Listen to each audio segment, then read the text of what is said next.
They say the emperor feared no man, no army, no god, more than a single silent color. White, the hush before morning, the breath that leaves the body and does not return.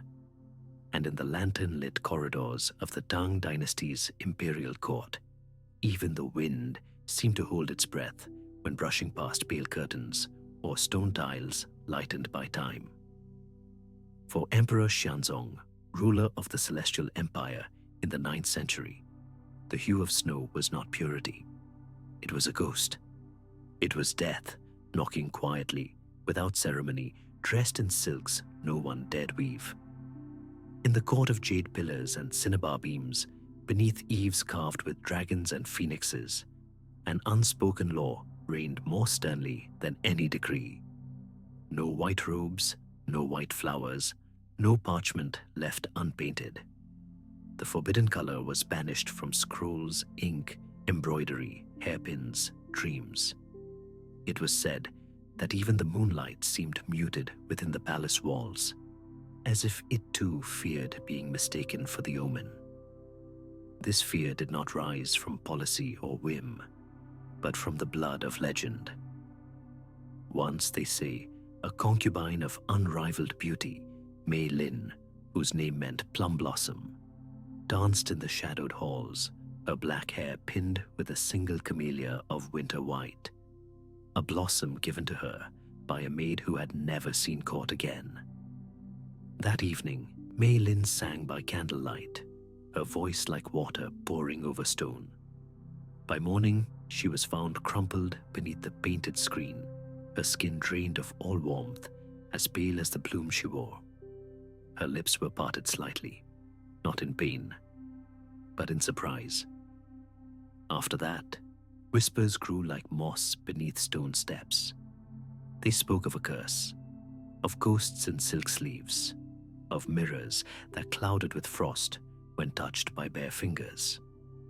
Scholars began to alter diagrams in sacred texts, using ochre instead of chalk, refusing to draw the bones of spirits in white pigment.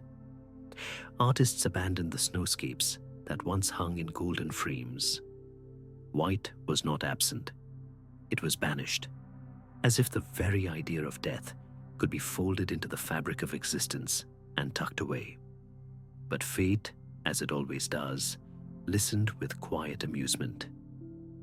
The festival was meant to be a celebration, a grand rite to appease the ancestors and thank the heavens for a bountiful harvest.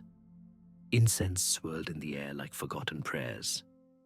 Drums pulsed like heartbeats through the ground. The people below the palace walls danced in embroidered reds and golds. The emperor, cloaked in vermilion robes lined with sable, sat above them all, his gaze stern but distant, like a god who had grown weary of worship. And then, the air stilled. No one remembers the exact moment the sky changed. Some say it was as the dragon puppets began their firelit parade. Others claim it was just after the last gong was struck. But all agree on what followed. A sudden howl of wind, cold as burial stone. The clouds cracked open, not with rain, but with hail. Not grey or ashen, but white, painfully white, stones of frozen light hammered down upon the red-tiled roofs of the Forbidden City, battering statues, snapping the blooms of late chrysanthemums. Courtiers screamed, birds fled in spirals, candles died in gusts of wind that smelled of iron. And somewhere, deep in the palace, a mirror shattered without being touched. In the days that followed, the emperor grew quiet. He did not attend council. He refused meals prepared with water drawn from the courtyard well, claiming it had been tainted by the hail. He dismissed his physicians one by one, accusing them of allowing death to enter the walls disguised in their white robes. His nights were spent pacing the hall of ancestors, incense smoke curling around him like the embrace of forgotten kin. Some say he began to speak to shadows. On the seventh night after the storm, the red moon rose, a rare omen, swollen and angry in the sky. The emperor retired to his private chamber and ordered the lamps dimmed. No one saw him again, alive. By morning, the court awoke to the sound of bells, slow, deep, mourning bells. The emperor's body had been found at his writing table, a scroll unrolled before him, its edge soaked in water, not ink. Water said to shimmer faintly in the moonlight. His face bore no sign of violence, no wound, no bruise. But his eyes were wide open, fixed upon the single window through which a sliver of dawn crept in, white and pale. The official record called it illness. Some blamed poison, a clever assassin from a rival clan. Others whispered of the gods, that the hail had been no storm, but a warning. That the color he had tried to bury had clawed its way out of the sky and found him, heart and soul, unguarded. His body was buried not in red silk, but in gold. A compromise, they said. Red for the living, white for the dead, but gold. Gold for emperors who had feared too much. The archives tell little. A single record, stored beneath layers of lacquered wood, notes the weather on the day of the storm. Unexpected, pure. Cold, next to it, another line, penned shakily in a different hand. Water damage. Pages warped, ink gone, but moonlight still clings. That scroll is still kept, they say, in the deepest vaults beneath the Forbidden City. Scholars who view it report strange things, droplets that will not dry, stains that glow in the dark, the faint scent of plum blossoms, and on quiet nights, when the moon is brightest, some claim the parchment sighs, as if it remembers. Now, when the white chrysanthemums bloom early, old women in the outer villages warn children not to wear pale robes, not to draw with chalk, not to step into moonlight barefoot. They say the emperor's fear was foolish, and also wise. That in trying to control death, he gave it shape, a color, a path, and death, once invited, remembers the way. So listen carefully, you who walk beneath white skies. Not all storms come to wash the earth clean. Some come to remind us what we tried to forget. They say the Danube remembers, its waters ever flowing, ever dark beneath the twilight, whisper of crowns and curses, of queens who wept and kings who screamed into cold marble halls. Beneath its sapphire surface lie the dreams of 100 monarchs, and perhaps something else. Something that once gleamed with sanctity and now glows only with hunger. In the mists of medieval Hungary, when falcons circled high and wolves still howled from the edges of the great forests, there was a crown, not of gold alone, nor iron nor bronze, but of sacred intent and stolen divinity. And at its center, nestled among filigree wrought by trembling hands, was a single jewel. A sapphire so deep it seemed carved from midnight prayers.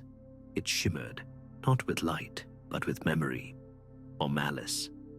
They say it was taken from the statue of a Byzantine saint, a holy effigy standing sentinel over a forgotten chapel in the east. The knight who plucked it, Lord Emmerich of Somlo, was proud, drunk on war and victory, too young to recognize blasphemy when it wore the face of conquest. He rode home through autumn rains, the gem bound in linen soaked through with rain, and, some whispered, blood. And though he was given lands and titles, his fate did not wait long. His castle burned in a lightning storm less than a year later, the sky striking again and again as if to punish stone itself. None survived, not even the hounds. The gem, however, did. It reappeared years later in the treasury of a prince. then atop the brow of King Solomon, then hidden again, then rediscovered, always returning, as if it were not owned, but owning, as if it chose. By the time of Stephen V, the sapphire was fused to the royal crown.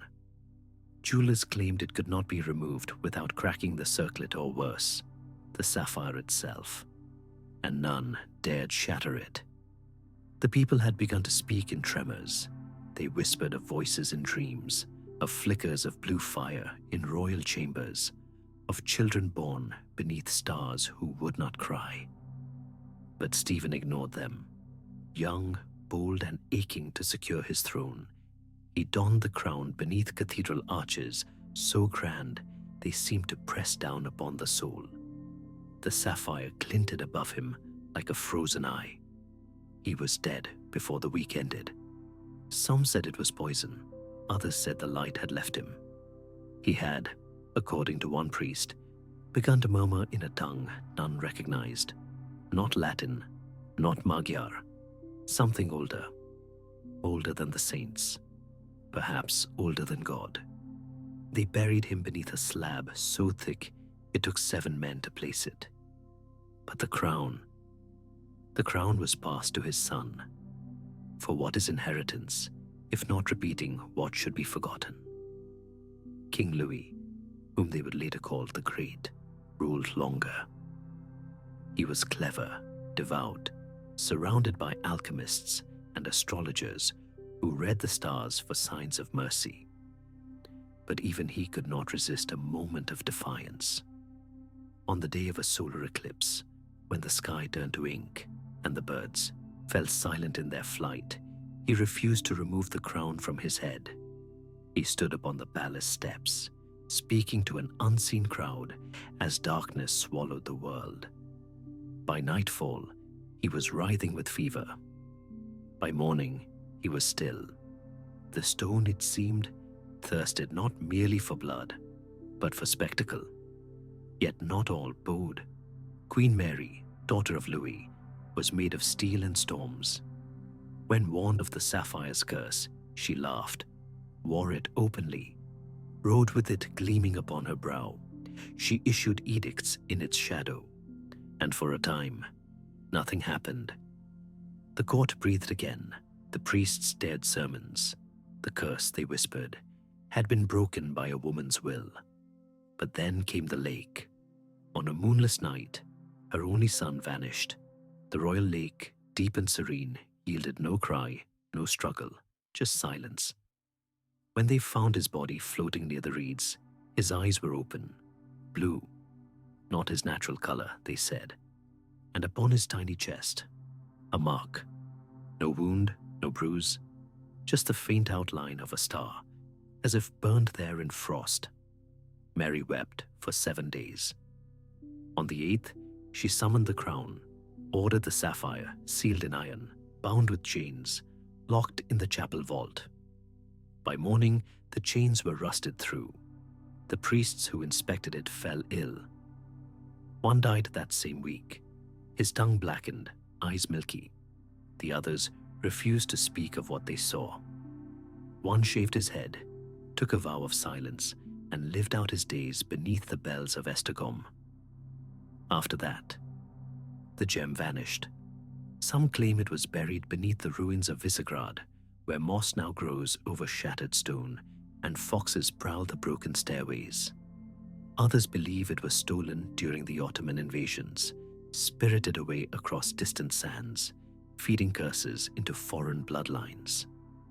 But a few, those who listen in the dark, claim it still walks.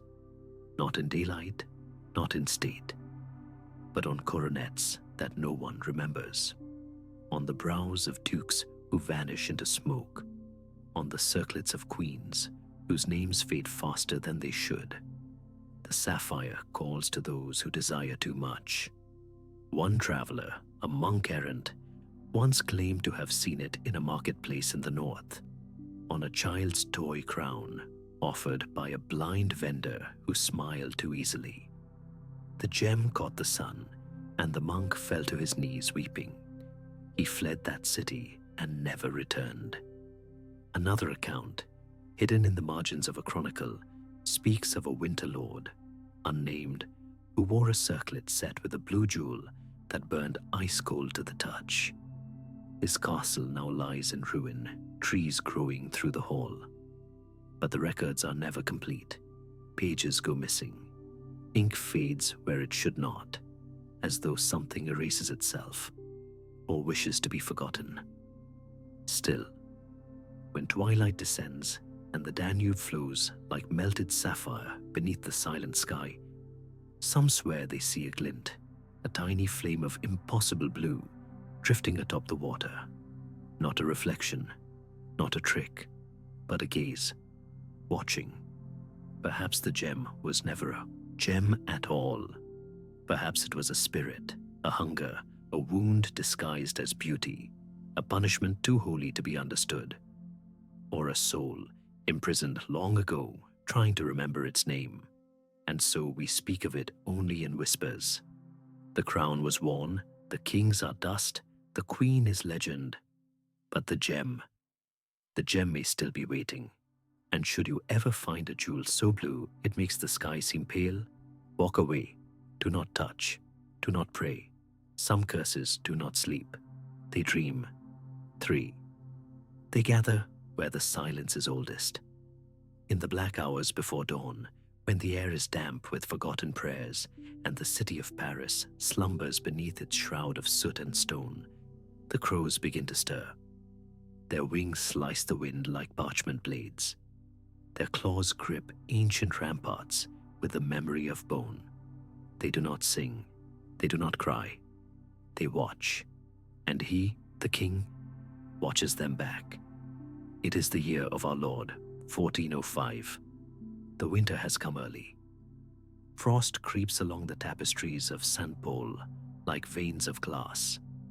And King Charles VI, sovereign of France and prisoner of his own mind, rises before the bells. His chamber is draped in velvet, the color of dried blood, the hearth still warm from a fire no one lit. Servants dare not enter until summoned, for they have learned what happens when the rhythm is broken. Each morning, barefoot and wild-eyed, Charles mounts the narrow spiral stairs that lead to the tower's edge. The wind there tastes of iron and smoke. From this height, the city sprawls like a carcass. Rooftops slouched, chimneys weeping, cathedrals thrust toward heaven with cracked fingers. But the king sees none of it. He sees only the birds. Perched in stillness along the balustrade, the crows form a black rosary strung across stone. They are silent, motionless, waiting. And Charles, breathless, begins to count. 3 means peace, 5 means betrayal, 7 means death. He counts aloud, his voice hoarse, as though naming them binds their power. Sometimes he whispers the numbers like a prayer. Sometimes he screams them like a curse. It began, they say, during the summer of the Red Sun, the year his brother was murdered in the streets, and Charles stood with blood on his hands that was not his own. He had already seen visions by then. Men made of glass, forests of laughing trees, horses that whispered his name. But the crows came later, and with them, something darker. A servant once brought a message at dawn, interrupting the king mid-count. The man stammered apologies, stepping too close, unaware of the ritual. Charles struck him with his ringed hand, shattering a tooth and slicing open his cheek. Blood splattered the stone where a crow had just perched. The bird fluttered, unsettled, and flew. The next day, there were only 6. The king would not eat. The court, already used to his vanishing spells and midnight screams, began to indulge him. Advisors adjusted schedules to accommodate his dawn observances. Ambassadors were kept waiting for hours while the king stood unmoving in the tower, lips moving, eyes wide. One diplomat from Aragon, insulted by the delay, departed in fury. Within a fortnight, His ship was lost in the channel. All hands drowned. And then came the fire. It was the cook boy who did it. Clumsy, sleep-starved, swinging a broom at a crow that had flown into the kitchens. The boy struck true, snapping the bird's neck with a crack like a snapped branch. Laughter followed, brief and nervous. That night, the king locked himself in his chambers. No light, no sound. Only the soft scrape of something against the stone walls. A rhythmic scratching, like claws. When they broke the door days later, they found the room cold as a crypt. On every surface, the floor, the hearth, the bedposts, the glass panes, were numbers, scratched with a blade into wood, into plaster, into flesh. His fingers bled, his eyes were ringed in shadows. 3 nights later, the palace kitchens exploded in flame. Fire leapt like a beast from corridor to corridor. Smoke devoured servants in their sleep. The boy who had killed the bird was never found. Only his ring melted into a puddle near the chapel door. From then on, the ritual deepened. Monks were hired to care for the crows. Clad in black, they moved silently through the gardens, leaving bowls of figs soaked in red wine. The birds grew fat, glossy, unnatural. When they looked at you, it was not with the eyes of beasts, but of judges, cold, endless. Queen Isabeau hated them. She claimed they whispered at night, perched outside her window, unmoving, that their shadows shifted even when they stood still. Once, she fled the palace for weeks, unable to bear their presence. But when she returned, the birds were waiting, lined upon the gates, watching. And in the paintings too, they crept. The royal artist, commissioned to immortalize the king's likeness, began placing crows in the background. Always in odd numbers, always hidden behind columns, nestled in trees, shadowed near stairwells. The queen ordered him to stop. He refused. Later, he was found drowned in the Seine, pockets filled with ink bottles, mouth stuffed with feathers. The king did not mourn him, for Charles had come to believe they were not merely birds. They were augurs, sentinels, perhaps even ancestors. He spoke to them as he would to advisors, murmuring secrets and pleas. He feared 7 the most, the number of death. When it came, he would not leave his chambers. Doors were barred, windows veiled, prayers recited by trembling priests. But it was never enough. The crows, they say, were not fooled by ritual. When Charles died, it was not with thunder nor fanfare. He passed alone, in a chamber filled with silence. The physicians found him seated by the window, staring outward. His face was calm, his hands folded, his eyes open, glazed, and reflecting something they could not see. Outside, on the ramparts, 7 crows stood in a line. They did not move. They did not fly away. Even after his burial, they lingered. Travelers spoke of their presence for decades. They were never seen to eat, never seen to age. One chronicler, a scribe who lived in the shadows of St. Paul, wrote, "These are no birds, but watchers. Their wings are history, their breath, judgment. And still, they come.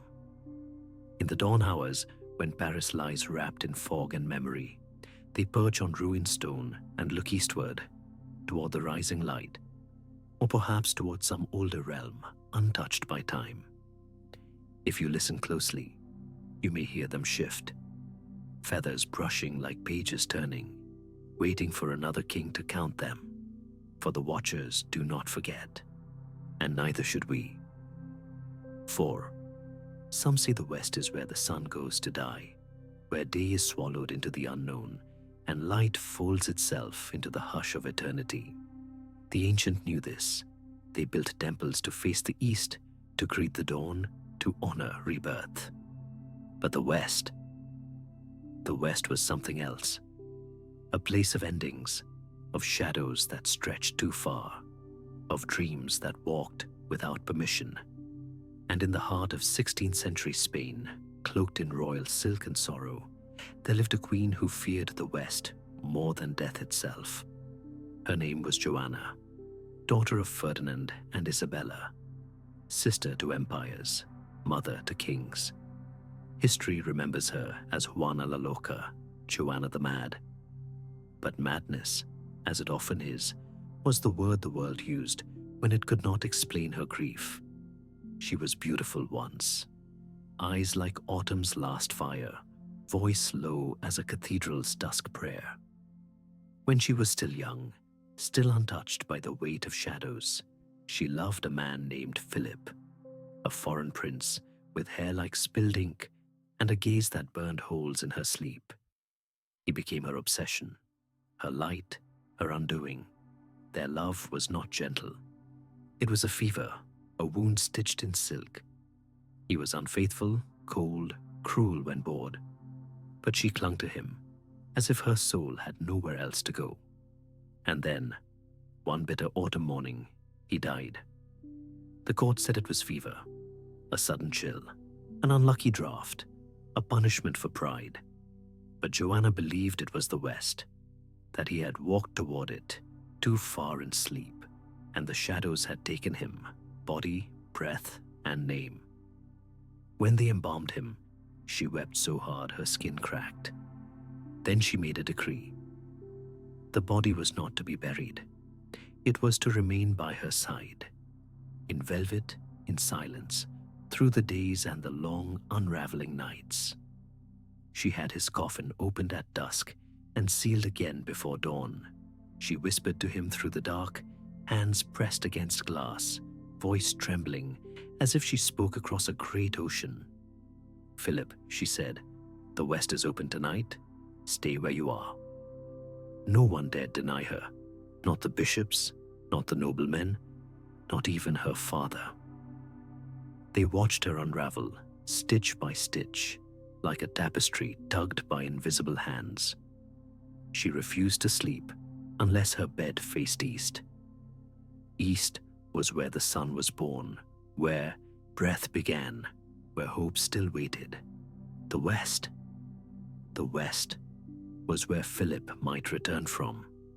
And if she slept toward it, if she turned her head that way even by accident, she feared his ghost would slip inside her, that he would speak through her tongue, that he would take her body as his cradle.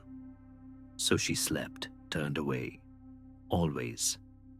Wherever she was, royal palace or roadside inn, summer estate or mountain cloister, her servants were commanded to orient the bed. Sometimes they rotated it with the seasons. Sometimes they carved the direction into the bedposts themselves. But never west. And when the court declared her unfit to rule, when her mind became a matter of state, they sent her to a convent, a place of silence, stone, crosses that watched from every angle. There, they said, the queen would find peace. But peace did not live there. The nuns were ordered to treat her with respect, but they feared her. She would wander the cloisters barefoot, muttering to shadows. She scolded the crucifixes for facing the wrong direction. And at night, she would scream if the wind howled from the west. The bed they gave her was bolted into the chamber wall, a great wooden frame, impossible to move, and it faced west. On her first night, she clawed the sheets to shreds, scraped her fingernails against stone until they cracked. She cried, not like a queen, but like a child lost in the woods. The sisters tried to soothe her. One nun, Sister Elvira, knelt beside her until morning, whispering prayers over and over. Elvira died in her sleep that very night. They found her slumped beneath the cross, face serene, eyes wide open. Joanna said nothing at first. She walked to the chapel, knelt, and whispered to no one. Then she turned to the Mother Superior and said softly, "He thought she was me." After that, no one touched the bed again. For years she lived in that cell, spoke to no one unless the wind changed, refused communion unless the priest entered from the east door. On some nights, they say, she would sing to the wall, lullabies in a language older than Castilian. And the birds would not perch near her window. But even time, that most patient of assassins, could not claim her easily. She grew old, her hair thinned, her voice cracked. But still, she spoke to Philip, as if the veil between them had thinned into something like breath. She died one winter. Her body turned towards the rising sun. No candles were lit in the west corner of her room. No priest dared bless that wall. They buried her beside Philip, though her last request was to be laid beneath a stone that pointed only east. But even the dead are not safe from disobedience. Now and then, pilgrims visit her tomb in Granada. They come seeking prayers, or perhaps just a story to carry home. But those who linger too long, those who close their eyes near her tomb, speak of dreams they cannot explain. Dreams of corridors with no doors, of whispers on the wind that say nothing and everything, of a presence that stands just behind them, waiting. They wake with the taste of rose water and dust in their mouths, and always, always turned west, as if something had gently taken their shoulders in the night and turned them toward a place they had promised never to face. The west is not merely a direction, it is a threshold, and Queen Joanna knew what waited beyond it. Not sleep, not rest, but love that refused to die, and shadows that would not be denied. 5. They say the stone remembers. Beneath the gentle moss of Rosenborg's gardens, under the lace of dew-kissed hedgerows and whispering poplars, there is a silence deeper than sleep. A silence not born of absence, but of waiting. Beneath the rose-brick castle, where Danish kings once sipped wine beside moats and mused upon matters of state, their wine's a labyrinth, cold, earthen, breathing secrets. They are called tunnels, though the word does not fit. Not truly. Tunnels are made to pass through. These are made to be entered, yes, but passed through, escaped. Number. They hold their own logic, whispered not in blueprints, but in bones. It began with a king who loved to build. Christian IV, a man of vision, of cities, of towers that reached not just skyward, but downward. In the 17th century, he ordered Rosenborg Castle into being, a summer residence wrought in the Dutch Renaissance style, all symmetry and red stone and grace. But beneath the grandeur, he ordered something else, a network, a tangle, a riddle written in brick. No document records why. Some say they were escape roads, though none ever led beyond the gardens. Others say they were vaults for treasures, though no gold was found, only dust and dried rose petals pressed into corners. But the oldest parchment, scorched at its edges and found sealed inside a hollowed stair post in 1781, bears a stranger tale. A fragment nearly lost. The voices grow louder past the third door. They know the blood. They do not forget. The king forbade entry after sunset. Not even torchlight was permitted. Guards stationed near the 4 known entrances, narrow arches buried in hedges, in cellar stones, behind chapel walls, reported sounds, footsteps, but not the echoing sort of men, the soft rhythmic shuffling of bare feet, voices, whispering in Old Norse, the language of long-dead ancestors, curled tight in forgotten runes.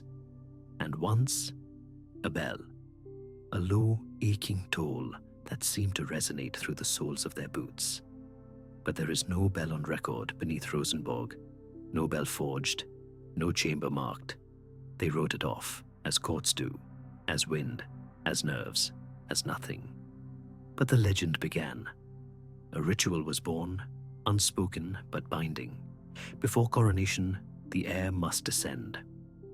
1 hour, alone, unarmed, no torch, no blessing from the cathedral priests until the tunnels had given theirs. For a time, this was done. They say King Frederick I wept upon returning, that he kissed the ground and would not speak for a day. They say Queen Juliane whispered her mother's name, though the woman had died in childhood, and no portrait remained. Each returned pale, changed, until the prince. He was young, flame-haired, fond of hunting and women and laughter. He was to be crowned Frederick IV, but he laughed when told of the tunnels, laughed in the chapel, in front of bishops, said he'd no need for old stones and dead tongues to make him a king. He did not go. 3 weeks later, during a hunting expedition near Mølløen, he vanished. His horse returned soaked in river water. His boots were found near a pine tree, arranged neatly side by side. They never found him. Not a bone, not a thread. Only a silver ring, engraved with a serpent biting its own tail. Discovered years later in the tunnels beneath Rosenborg. It had not tarnished. It sat on a step no one had seen before. And when the step was marked and mapped, it vanished the next day. Those who study the underground plan speak in half-truths. Architects have measured the paths again and again, yet each time the diagrams shift. A tunnel that once curved left ends in stone. A chamber that was sealed opens into another, larger void. Some rooms do not reflect sound, some do not reflect light. One has been called the breathing hall, where the air seems to pulse in and out, like the lungs of a sleeping beast. There is a story of a modern historian in the year 1963 who descended with 2 assistants and 3 lanterns. They intended to chart the northern passage. Only 2 emerged. The third was found hours later, curled against a wall, hands pressed to his ears, sobbing without language. He never returned to academia. His journals were blank, save for a single line written over and over on the final page. They do not forget. They do not forget. But who they are remains unspoken. Some believe the tunnels were built not to protect the royal bloodline, but to bind it, a pact with whatever lingered in the soil before the castle rose. Denmark was not always Christian. The old gods lingered in stone and stream. Perhaps something sacred or profane was buried beneath that patch of land. Something that needed silence, and memory, and kings. Perhaps the tunnels are not merely halls, but arteries, carrying the breath of old oaths, the pulse of forgotten pacts. And perhaps, when the monarch walks those halls before coronation, they are not receiving a blessing, but offering a vow, a soul measured, weighed, claimed. The entrances remain locked now. Some say the keys were melted down, but gardeners still report strange things. Grass that refuses to grow near certain corners of the hedge. Flowers that bloom only in moonlight. The occasional echo from beneath the well, long after all have gone to bed. And now and then, a child playing in the gardens will stop and say, "Someone singing." They point to the ground and smile. Visitors to Rosenborg often linger by the crown, jewels. They marvel at the regalia, the orb, the scepter, the crown itself. But beneath their feet, the stone floor hums faintly. The old caretakers know it. They say the castle dreams, and in its dreams, voices still walk the dark. It is not a threat, not quite, but some stones. Remember, and some kings. Never leave. 6. They say some kings are crowned by God, and others are whispered into power by things far older. In the rain-heavy mists of 7th century Northumbria, where the earth was black with peat and the forests grew thick as forgotten dreams, there lived a king who would not touch iron. His name was Oswine of Dara, a gentle monarch in an age of wolves, a sovereign with eyes like clouded glass and a voice that rarely rose above a whisper. To the bards, he was pious. To the warriors, strange. And to the old ones, the ones who still lit fires beneath stone and whispered to trees, he was cursed or blessed. No one knew for certain. The first time he refused a blade, he was 14. The ritual of manhood called for him to hold a sword over the bones of his ancestors. He stepped forward, barefoot in the morning frost, and stared at the iron blade resting on the altar. Then he stepped back. "It speaks," he said. "It cries beneath the skin." No one understood. The priests murmured, uneasy. His mother wept into her sleeves. His father struck him. But the boy would not lift it. Years passed. His father died in a skirmish with the Bernicians, body pierced by a javelin, mouth agape in the rain. And Oswine, still untouched by iron, became king. He ruled not with the fist, but with the open hand. He spoke of dreams, of a woman clothed in ash who came to him at night and showed him a field soaked in blood, its earth humming with sorrow. "Iron," she said, "is the tongue of the underworld. Every strike sings into the dark." So Oswine decreed, no iron in his halls, no swords at his court, no nails in his bed frame. His gates were bound with sinew and carved wood. His guards bore staves of yew and clubs of ash, softened with leather and prayer. The blacksmiths were moved to the very edge of the city, their forges silent after dusk. Bells no longer rang from church towers, for even their iron clappers had been replaced with polished stone. He wore copper rings, thin and dulled, around every finger. A chain of hammered tin rested on his collarbone, not for ornament, but for protection. "Iron draws them near," he once whispered to a scribe who dared ask, and they remembered the scent of blood.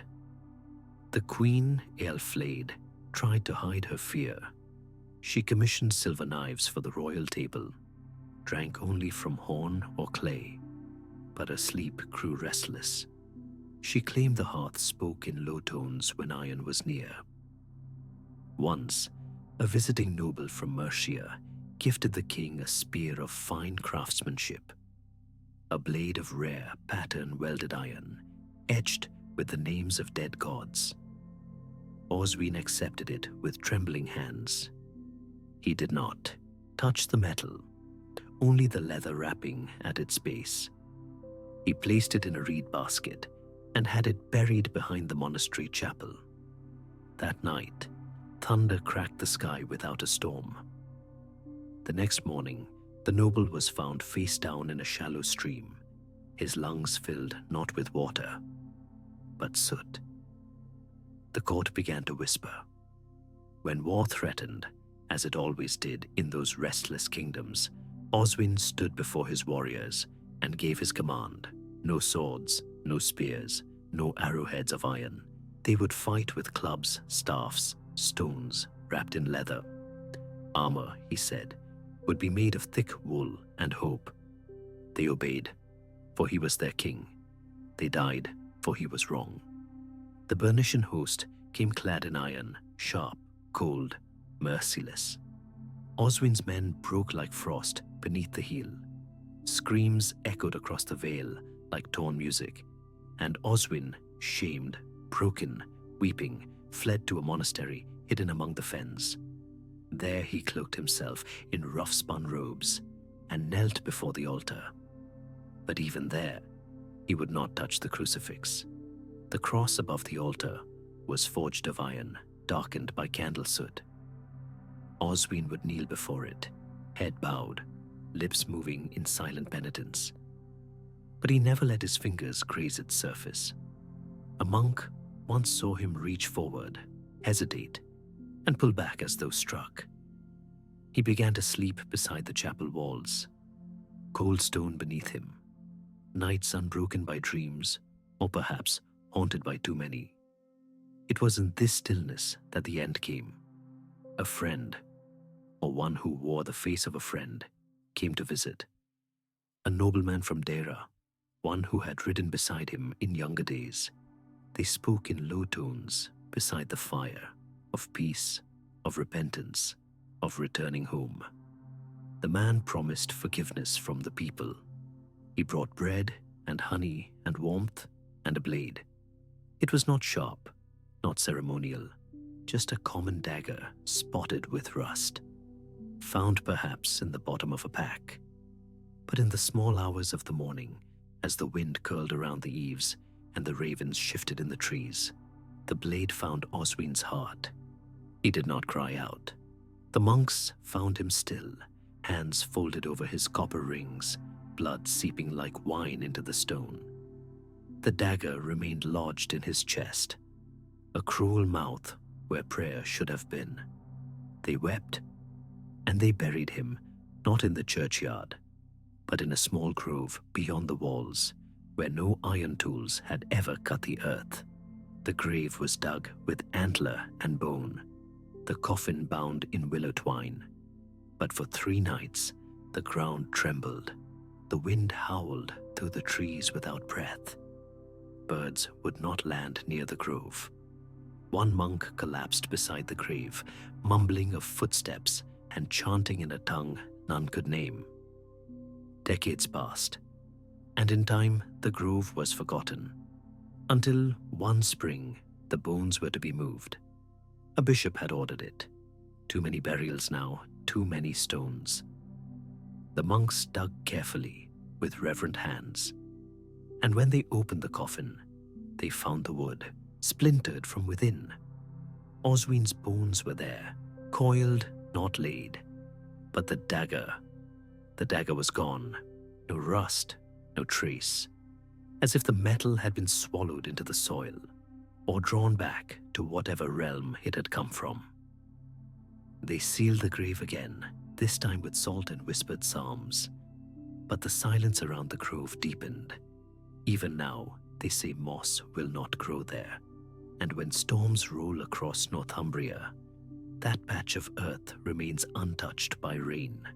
Some kings wear crowns of gold, some rule with iron, and some, like Oswin, refuse to touch it, not out of madness, but because they hear what it says, and know that not all thrones are carved by human hands. 7.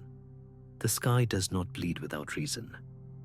Above the gabled rooftops of Dijon, where the stones remember the weight of hooves and whispered vows, the night once opened like a wound. Not black, but red. A deep, aching crimson that stained the heavens from horizon to horizon, casting its glow across the sleeping duchy like a curse unspoken. It was the autumn of 1419, and the blood moon had risen. Not all who saw it understood, but those who remembered the old ways, the shepherds, the midwives, the ink-stained monks, they fell to silence. For the blood moon does not simply pass across the sky. It hovers, it waits, and it watches. Dijon had grown quiet in those days. The war between England and France had turned brother against brother, and the land groaned beneath the weight of armies and banners and grief. Burgundy, rich and proud, stood in uneasy balance. Its Duke, John, called the fearless by some, the reckless by others, had carved his name into history with both steel and ink. His enemies feared him, his allies feared him more. But in the great scheme of kings and crowns, he sought peace, or so he claimed. When the blood moon rose, fat and red like a slain boar's eye, the Duke's astrologers panicked. Their scrolls rustled in trembling hands, charts redrawn, stars reread in desperate hope of error. But there was no mistake. The alignment was wrong. The signs ill. Mars rose too early, Venus too pale, and the moon, that moon, was not a herald, but a sentence. They begged him to cancel his journey. The bridge at Montereau, they said, was death in stone. The Dauphin could not be trusted. The stars had whispered it. Even his mother, aged and half-blind, begged from her sickbed, "Do not go when the sky is bleeding, my son. No soul returns dry from a river of blood." But John had never knelt to fear. He mocked the omens, called the sky a canvas for cowards, the stars the playthings of monks. Yet, on the morning of his departure, he did one curious thing. He summoned a servant, ordered a ring, his family crest in silver and garnet, to be sealed in wax. The ritual was old, older than Burgundy, passed through the women of his line. When one feared death by treachery, the ring must be sealed in wax, untouched by hand, and carried close to the heart. It would, they believed, trap the soul should it be taken wrongly, and protect the lineage from being severed. No one knows why he did it, but he wore it over his chest, tucked beneath his doublet, just beneath the place where his heartbeat could be felt. On the 10th of September, beneath clouds like tattered linen, he rode to the bridge of Montereau. The meeting was arranged with care, a show of diplomacy. He would meet the French Dauphin, Charles, to discuss unity, peace, perhaps a path out of blood and into treaty. The site was chosen precisely, a narrow bridge, hemmed in by water and history, its stones blackened by age, its arches echoing every footstep like a dirge. John arrived first. His men stood at attention, uneasy, their eyes fixed not on the horizon, but on the shadows beneath the arches. The river murmured, cold and slow. Then the Dauphin's men arrived. They smiled, they embraced, and they killed him. There was no warning, no raised voice, no drawn weapon, just steel, sudden and furious. One blade struck his shoulder, another his throat, then a third, driven into his back. His guards froze, their hands still on their hilts. The moment too fast, too precise, too doomed. The Duke died on the bridge, face down in the moss-slick stone, the water licking at his boots like a dog called home. His body was returned under silence, wrapped in linen stiff with blood. And when they undressed him, they found the wax seal still warm against his chest. The crest had melted, warped. What had once been the lion of Burgundy now twisted like a serpent devouring its own tail. The wax had not cracked. It had shifted, as if something inside had turned.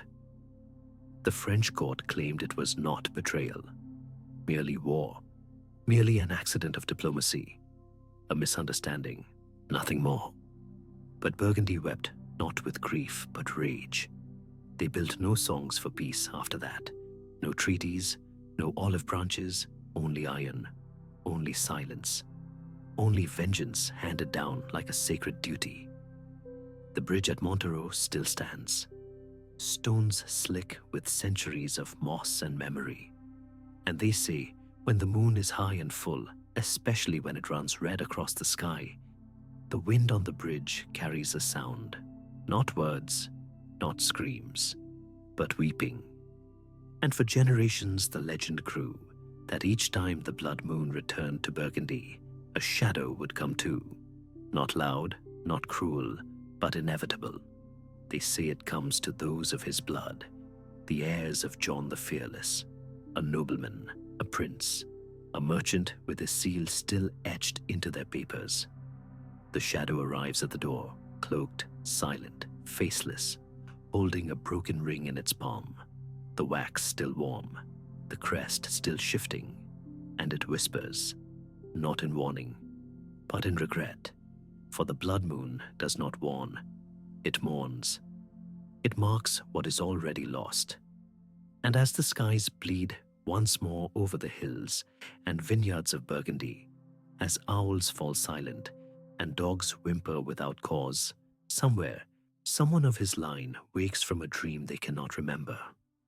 They rise, they turn to their door, and the shadow is already there. Not all betrayals die with the blade. Some are sealed in wax, and some live forever in the red hush of the sky. 8. Not all daughters are born of flesh. Some arrive in silence, trailing behind, stitched from dusk and breath. Some are never named aloud, but they follow, always, waiting in the slant of light, behind doors that never close all the way, beneath beds that breathe when no one's near. Shadows, the oldest sisters. In the pale halls of Schloss Sulzbach, where the floorboards sigh and winter air hangs still even in July, there once lived a princess who believed her shadow was alive. Her name was Caroline, daughter of dukes, cousin to kings, born to pearls and pressure and the long stare of courtly silence. But from her first breath, Caroline was elsewhere. Delicate, yes, but not fragile. Quiet, but not unobservant. She moved not like a child, but like something listening to music no one else could hear. She avoided firelight, preferred lamplight low and far, and she never, never let the sun fall on her face. Servants whispered that she only walked when the sun was behind her, casting her shadow long ahead, as if following it, as if trusting it to lead her through the day. The governess wrote in her journal that the child, at 4, once stared into a puddle and whispered, "She's hungry again. I forgot." When asked who she meant, Caroline simply looked away, frowning as if the answer should have been obvious. As she grew, the court watched her with narrowed eyes. Bavaria in the 18th century did not favor strangeness in silk. Daughters were meant to bloom, not wither into corners. But Carolina rarely smiled. Her hands were always cold. And she was seen more than once, speaking softly to empty corners, head tilted like a mother soothing a restless babe. The ridicule came softly at first. Little giggles behind gloves, sideways glances during suppers. But it sharpened with age, until one morning, a noble guest, an English physician, stout and skeptical, attended a banquet, seated 2 places to Carolina's right. A cloud passed over the skylight. The room darkened. The princess froze, and then collapsed. Pale as chalk, breath shallow, fingers curled as if reaching for something not there. Panic spread. The doctor examined her. No wound, no poison. But when he raised a candlestick near her feet, he noticed there was no shadow. The angle of the chandeliers, the drape of her skirts, all had left her in total lightless blankness, as if her twin had been erased. He mentioned it later, offhand, in a letter. "The girl is bound to her shade," he wrote. "The old pagans would understand." That night, Caroline confessed to her governess. She said her shadow had always been with her. Not a reflection, not an echo, but another, born alongside, bound not by flesh, but by light. "She's me," Carolina whispered, "but quieter. She waits, and I must never let her go hungry." When asked what she meant, Caroline explained her rituals. At dawn, she placed a saucer of warm milk in a sunbeam and let her shadow touch it first. At dusk, she stood before her mirror as the light faded, so her reflection would feed the shadow, giving her a face, a mouth, a memory. She wore silk slippers only where her shadow fell, so her twin would never step barefoot on cold stone.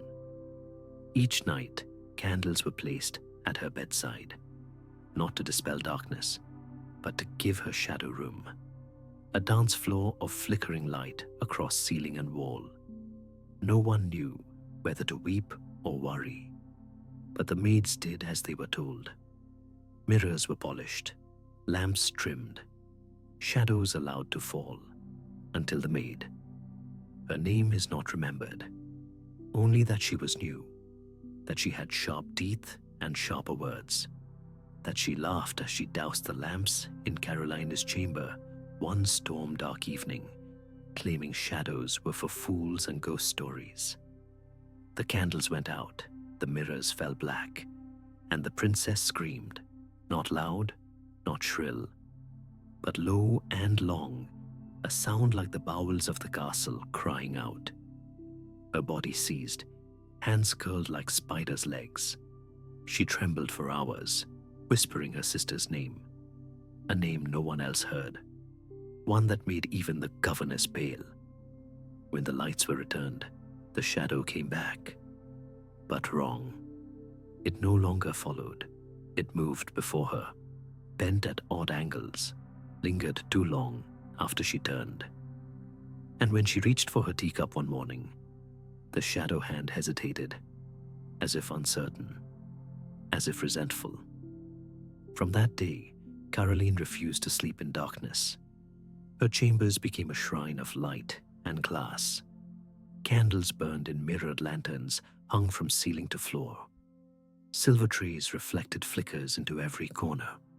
And still, she looked over her shoulder more than she looked ahead. She stopped walking in the sun altogether. And then, the day of the eclipse. A storm had rolled over Bavaria, thick and black. Thunder without lightning, rain without end. And overhead, the moon slid between earth and sun, casting the world into unnatural dusk. No light, no shadow. Caroline was found hours later in her bed, her face peaceful, her body unmarked, not a wound, not a whisper of pain. But the mirror above her mantel, the one she used each night to feed her twin, was split clean down the middle, as if struck by a blade of ice. No shards on the floor, just a perfect line, and across the ceiling. Scorched in candle soot and silence, a silhouette, arms outstretched, legs bent in motion, dancing. No one speaks of it now. The castle changed hands.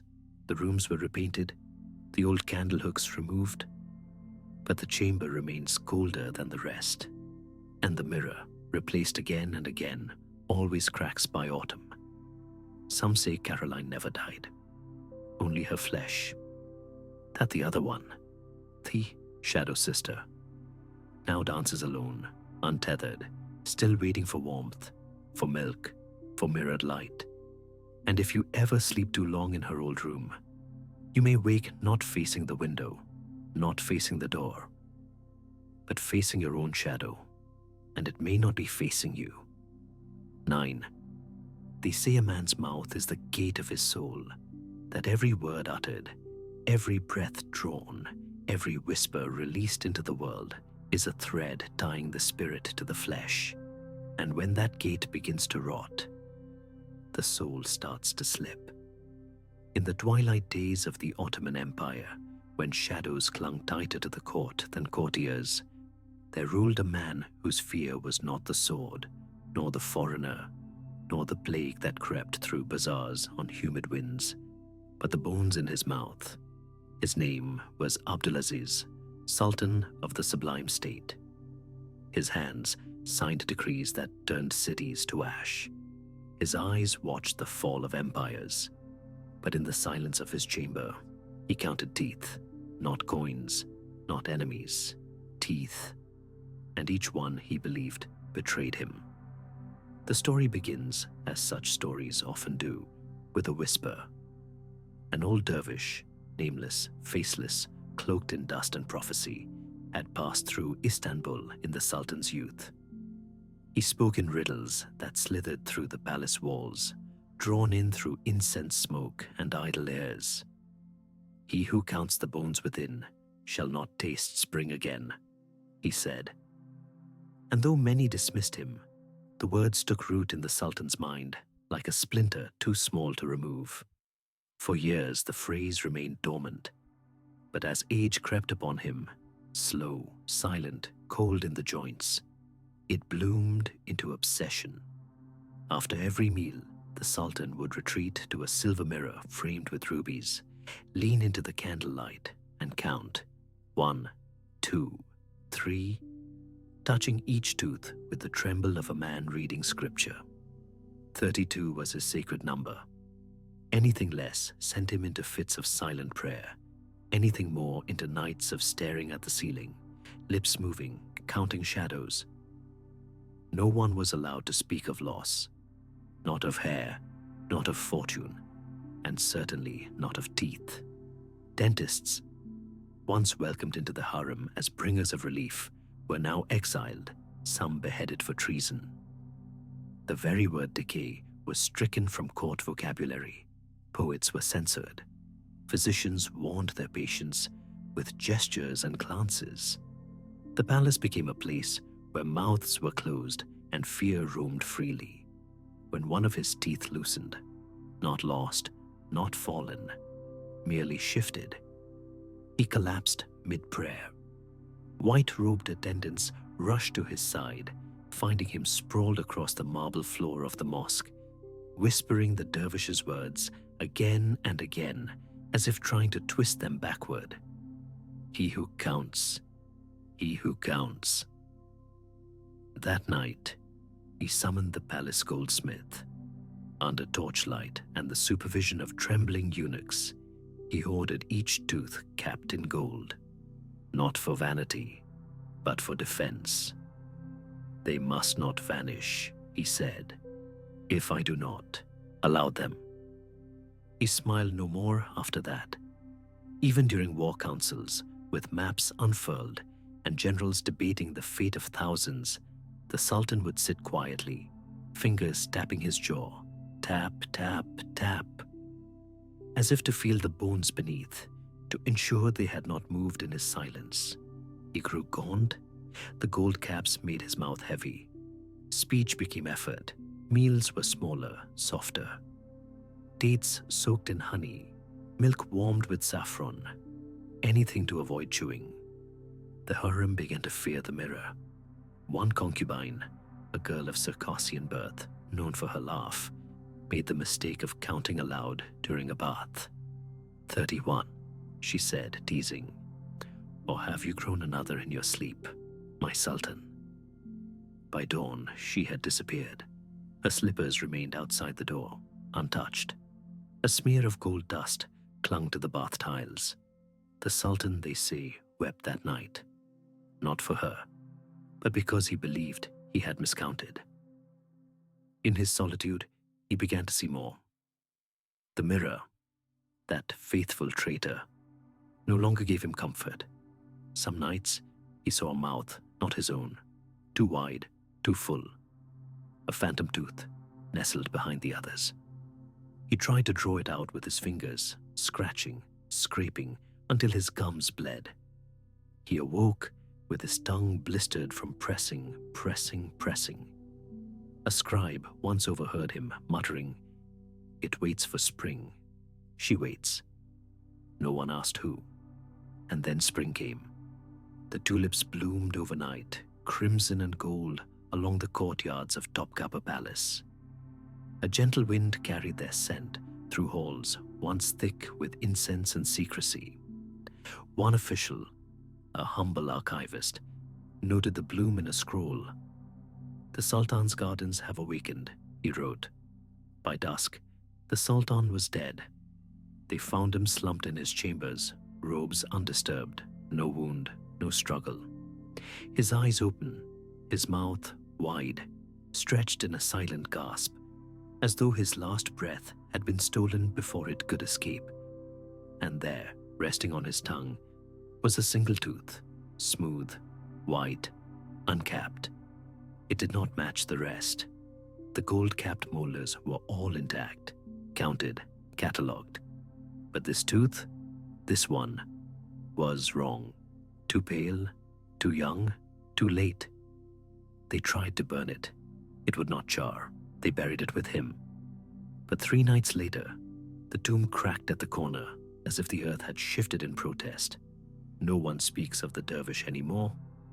His name was never written, his face lost to time. But sometimes, when the tulips bloom too early in Istanbul and the breeze carries the perfume of petals into sleeping mouths, the caretakers of the old palace check the mirrors, just to be sure. They count, they pray, they close their mouths and turn away. For the bones within remember. And prophecy does not fade. It only waits, golden, gleaming, silent, behind the teeth. 10. They say hair holds memory, that each strand records its own history, of breath, of moonlight, of trembling hands. That to touch it is to touch a whisper of the soul. And in the long echoing halls of Versailles, where mirrors reflect more than light and silence is never truly still, something remembers. Long before the revolution bled across the marble, before wigs fell and guillotines rose, there was a presence, not loud, not cruel, but precise. It did not speak, it did not knock, it did not break glass or move with thunder, but it was felt, in brushes that vanished, in curls that tightened unbidden, in the subtle shift of scent, rosewater and ashes. They called it the phantom coiffeur. It began with the queen, Marie Leszczyńska, Polish by blood, French by burden, was a quiet queen, not grand like the mistresses who followed, nor cruel like the winds that would one day sweep through Paris. She prayed more than she danced. Her pleasures were small: embroidery, music, tea sweetened with violets. But her sleep grew restless. One morning, her chambermaids entered to find her sitting upright in bed, pale as tallow, fingers trembling near her temples. Her hair, once unremarkable, was woven into a crown of intricate braids, threaded with strands of silken ribbon, thorns, and something darker. Soot, perhaps, or dried blood disguised in shadow. She had not gone to bed that way. The queen had not rung for her ladies. Her door had been locked from within. The keys accounted for. And her husband, Louis XV, had not visited in weeks. At first, they blamed a maid, a prank, a dare. But none confessed. So the locks were checked, candles placed at the door. The queen wore a nightcap, pinned tight, with brooches of bone. But still. Morning came, and her hair lay newly sculpted. Each time different. One night, a fishtail braid woven with lavender buds. Another, a towering chignon adorned with flakes of powdered pearl. Once, a twist shaped like a sleeping serpent, and hidden in its coil, a pin of jet black, never seen in court before or since. The ladies in waiting were terrified. They began to sleep in shifts beside her bed, eyes open in the flicker of candlelight, breaths shallow, but no figure ever passed the threshold. Only once did one lady scream. She had seen, she claimed, the queen's hair rise on its own, strand by strand, moving as if stroked by invisible fingers. The air had smelled faintly of hot iron and violets pressed between old pages. That lady resigned the next day and joined a convent near Lyon. She never spoke of it again. The whispers spread. A name emerged from behind court fans and perfumed sleeves. Etienne Roux, once the hairdresser to duchesses, beloved for his artistry, his cruelty, his touch. Executed in disgrace a decade prior for poisoning a noblewoman who mocked his work. He'd been obsessed with style, they said. Not vanity, style. The perfection of form. He spoke of symmetry like it was prayer. He was said to sculpt hair as one might marble. And before he was hanged, he left a note. I will be the last hand that touches beauty in this court. His tools, combs of bone, pins of silver, scissors carved with runes. had been buried beneath the Hall of Mirrors, as if the palace sought to entomb him within its own reflection. The queen ordered an exorcism. Incense thickened the air. Latin chants scraped the mirrors like fingernails on glass. A bishop sprinkled holy water onto her scalp, but the droplets vanished before they touched her. He refused to return a second night, and so Marie did the unthinkable. She shaved her head. Before dawn, she summoned a blade and stood before her mirror. Her ladies wept as each strand fell. The floor of the queen's chamber shimmered with auburn and pearl. No one spoke. No one dared. She slept bald that night. The candles stayed lit, but she was not freed. In the months that followed, others reported the touch. A baroness found her hair twisted into perfect coils, her scalp raw from invisible hands. A foreign diplomat's wife awoke with pins shaped like roses. But no one in Versailles had seen their design. A child in the kitchens cried when she found her braids undone, only to be redone moments later while her back was turned. The phantom moved beyond the queen. It had tasted artistry. It wanted more. The guards, those stoic sentinels of the halls, began to speak of sounds. Not footsteps, not voices, but snipping, delicate, intentional. Steel sliding through silence. And sometimes laughter, faint lilting, just beyond the edge of hearing. Stormy nights were worst. When wind rattled the windows and lightning curled through the gardens, shadows moved through the salons. Not shapes, just the rustle of cloth, the whisper of a comb in air. Wigs were found turned, powder spilled in spirals. Once a silver brush hovered midair. A servant fainted before it touched the floor. And still, Versailles endured. It had known ghosts before. The revolution came. The queen's head fell to the basket. The palace changed, paint peeled, mirrors cracked. Dust gleamed the corridors, once gilded with laughter and perfume. But the phantom did not fade. Even now in museum hours, curators speak in hushed tones. Wigs behind glass are catalogued, photographed, secured. And yet, some mornings, they are changed. A curl reversed, a braid never recorded, petals pressed into wigs meant to be empty, threads of black where none should be. Security cameras flicker. Audio picks up the faintest sound. Snip, snip, snip. No image, just motion. They say beauty never dies. That the hunger to perfect, to sculpt, to touch the living fabric of another being lingers long past the flesh that bore it. And somewhere in Versailles, between glass and silence, shadow and guilt, a hand still works. Patient, possessive, proud. So if you wander those halls and feel a chill along your scalp, as though someone brushes your hair in the dark, do not turn, do not speak. Some artists do not rest until the masterpiece is complete, and some never intend to stop. 11th, some mirrors show more than what stands before them. Some do not reflect the now, but the afterward. Not the smile, but the silence that follows. Not the crown upon the head, but the ashes at its feet. And high in the mist-curled spine of southern Germany, where the Hohenzollern peaks rise like the backs of sleeping beasts, there once stood such a mirror. Oval, silver-framed, hung alone on a wall no longer standing. A mirror that did not shimmer, but waited. That did not reflect, but remembered. It was gifted in silence, long ago. The year was 1691, and the halls of Hohenzollern Castle echoed with cold. Frederick William the Firm had not yet been crowned Soldier King, but already his temper stalked the corridors like a hunting dog.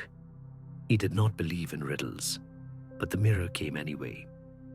A monk arrived at dusk, shaven-headed, cloaked in wool, eyes black as bruises. He spoke only once, for the crown that dares to look ahead. Then he vanished into the fog, leaving behind the mirror, wrapped in cloth spun from goat hair, sealed with wax, and smelling faintly of iron and myrrh. It was unwrapped in candlelight. What they saw was not beautiful. The glass rippled, like water remembering wind. Its frame bore symbols, not of any Christian order, but of something older. The castle chaplain crossed himself thrice and refused to touch it. But Frederick William stood before it, breath steaming, and what he saw made him scream. He ordered the mirror sealed in the smallest chamber in the eastern wing, a room with no windows, only a single stone bench and the scent of old dust. He placed guards outside, told no one what he'd seen, only that the mirror must never be touched, never polished, never shown. But servants spoke of him pacing the halls at night, muttering of fire. The crown is melting. They thought him mad, but he was only the first. The mirror remained, and dust never touched it. Cobwebs would stretch toward it, then curl back, as if afraid. The stone wall behind it grew damp with time, but the mirror's surface stayed dry, cool as moonlight. When the Napoleonic Wars swept through the region and the castle was abandoned, French soldiers scavenged what they could. They shattered mirrors, looted candelabras, stripped the floors for burnable timber. But not that one. They found the door ajar, the mirror still on the wall. One soldier claimed he'd tried to lift it, that it rose like paper, but burned like ice. His hands blistered. The next day, he could no longer speak. They left the room untouched, and the mirror waited. Decades passed. Empires shifted like sand, and in 1914, a new ruler turned his gaze backward. Kaiser Wilhelm II, brimming with pride and porcelain ceremony, ordered the ancestral seat reopened. Hohenzollern would be polished again, its banners raised, its secrets exhumed. He wanted to see the mirror. They found it unchanged. No dust, no crack, no warmth. Wilhelm stepped into the room alone. He remained there for 2 hours. When he emerged, he ordered the mirror covered in a velvet shroud. No guards, no explanation. He left the castle that same day and never returned. The chamber was locked, again, but others, servants and guests, whispered still that some nights, when the mountain fog pressed close to the stones, the velvet would shift, that pale light would leak beneath the door like breath, that if one pressed their ear close, they could hear weeping or laughter. And then came the war, the Great War they called it, and great it was. In death, in fire, in the cracking of crowns. Berlin burned, empires folded like paper, and Wilhelm fled, stripped of title, pride, country. He lived in exile, his fingers trembling, his portraits removed from palace walls. And those who had seen him after that day in the mirror room said he had changed. Not in age, not in illness, but in knowing. He had seen something no man should see. Not his face, not his future, but the end. After the war, rumors thickened that the mirror had shown the fall of the Reich before it ever rose, that it flickered weeks before the revolution with images of crowds and fire and guillotines made modern. Some say it was hidden, that monks from the Black Forest came once more to retrieve it, slipping it from the wall and vanishing before dawn. Others say it was broken, that in Wilhelm's final days, mad with grief, he ordered it smashed with a silver cane, that it shattered into light, not shards. And the room has been silent ever since. But some believe the mirror was never glass, only memory captured in silver, a still pool where the reflection of every throne's ruin waits to surface. Today, the chamber is gone, stone collapsed, roof caved in. Only moss and broken benches remain. But those who walk the ruins speak of something strange, of a glimmer, faint and gone before one can look twice, a chill against the cheek, a whisper, perhaps, of names not yet spoken.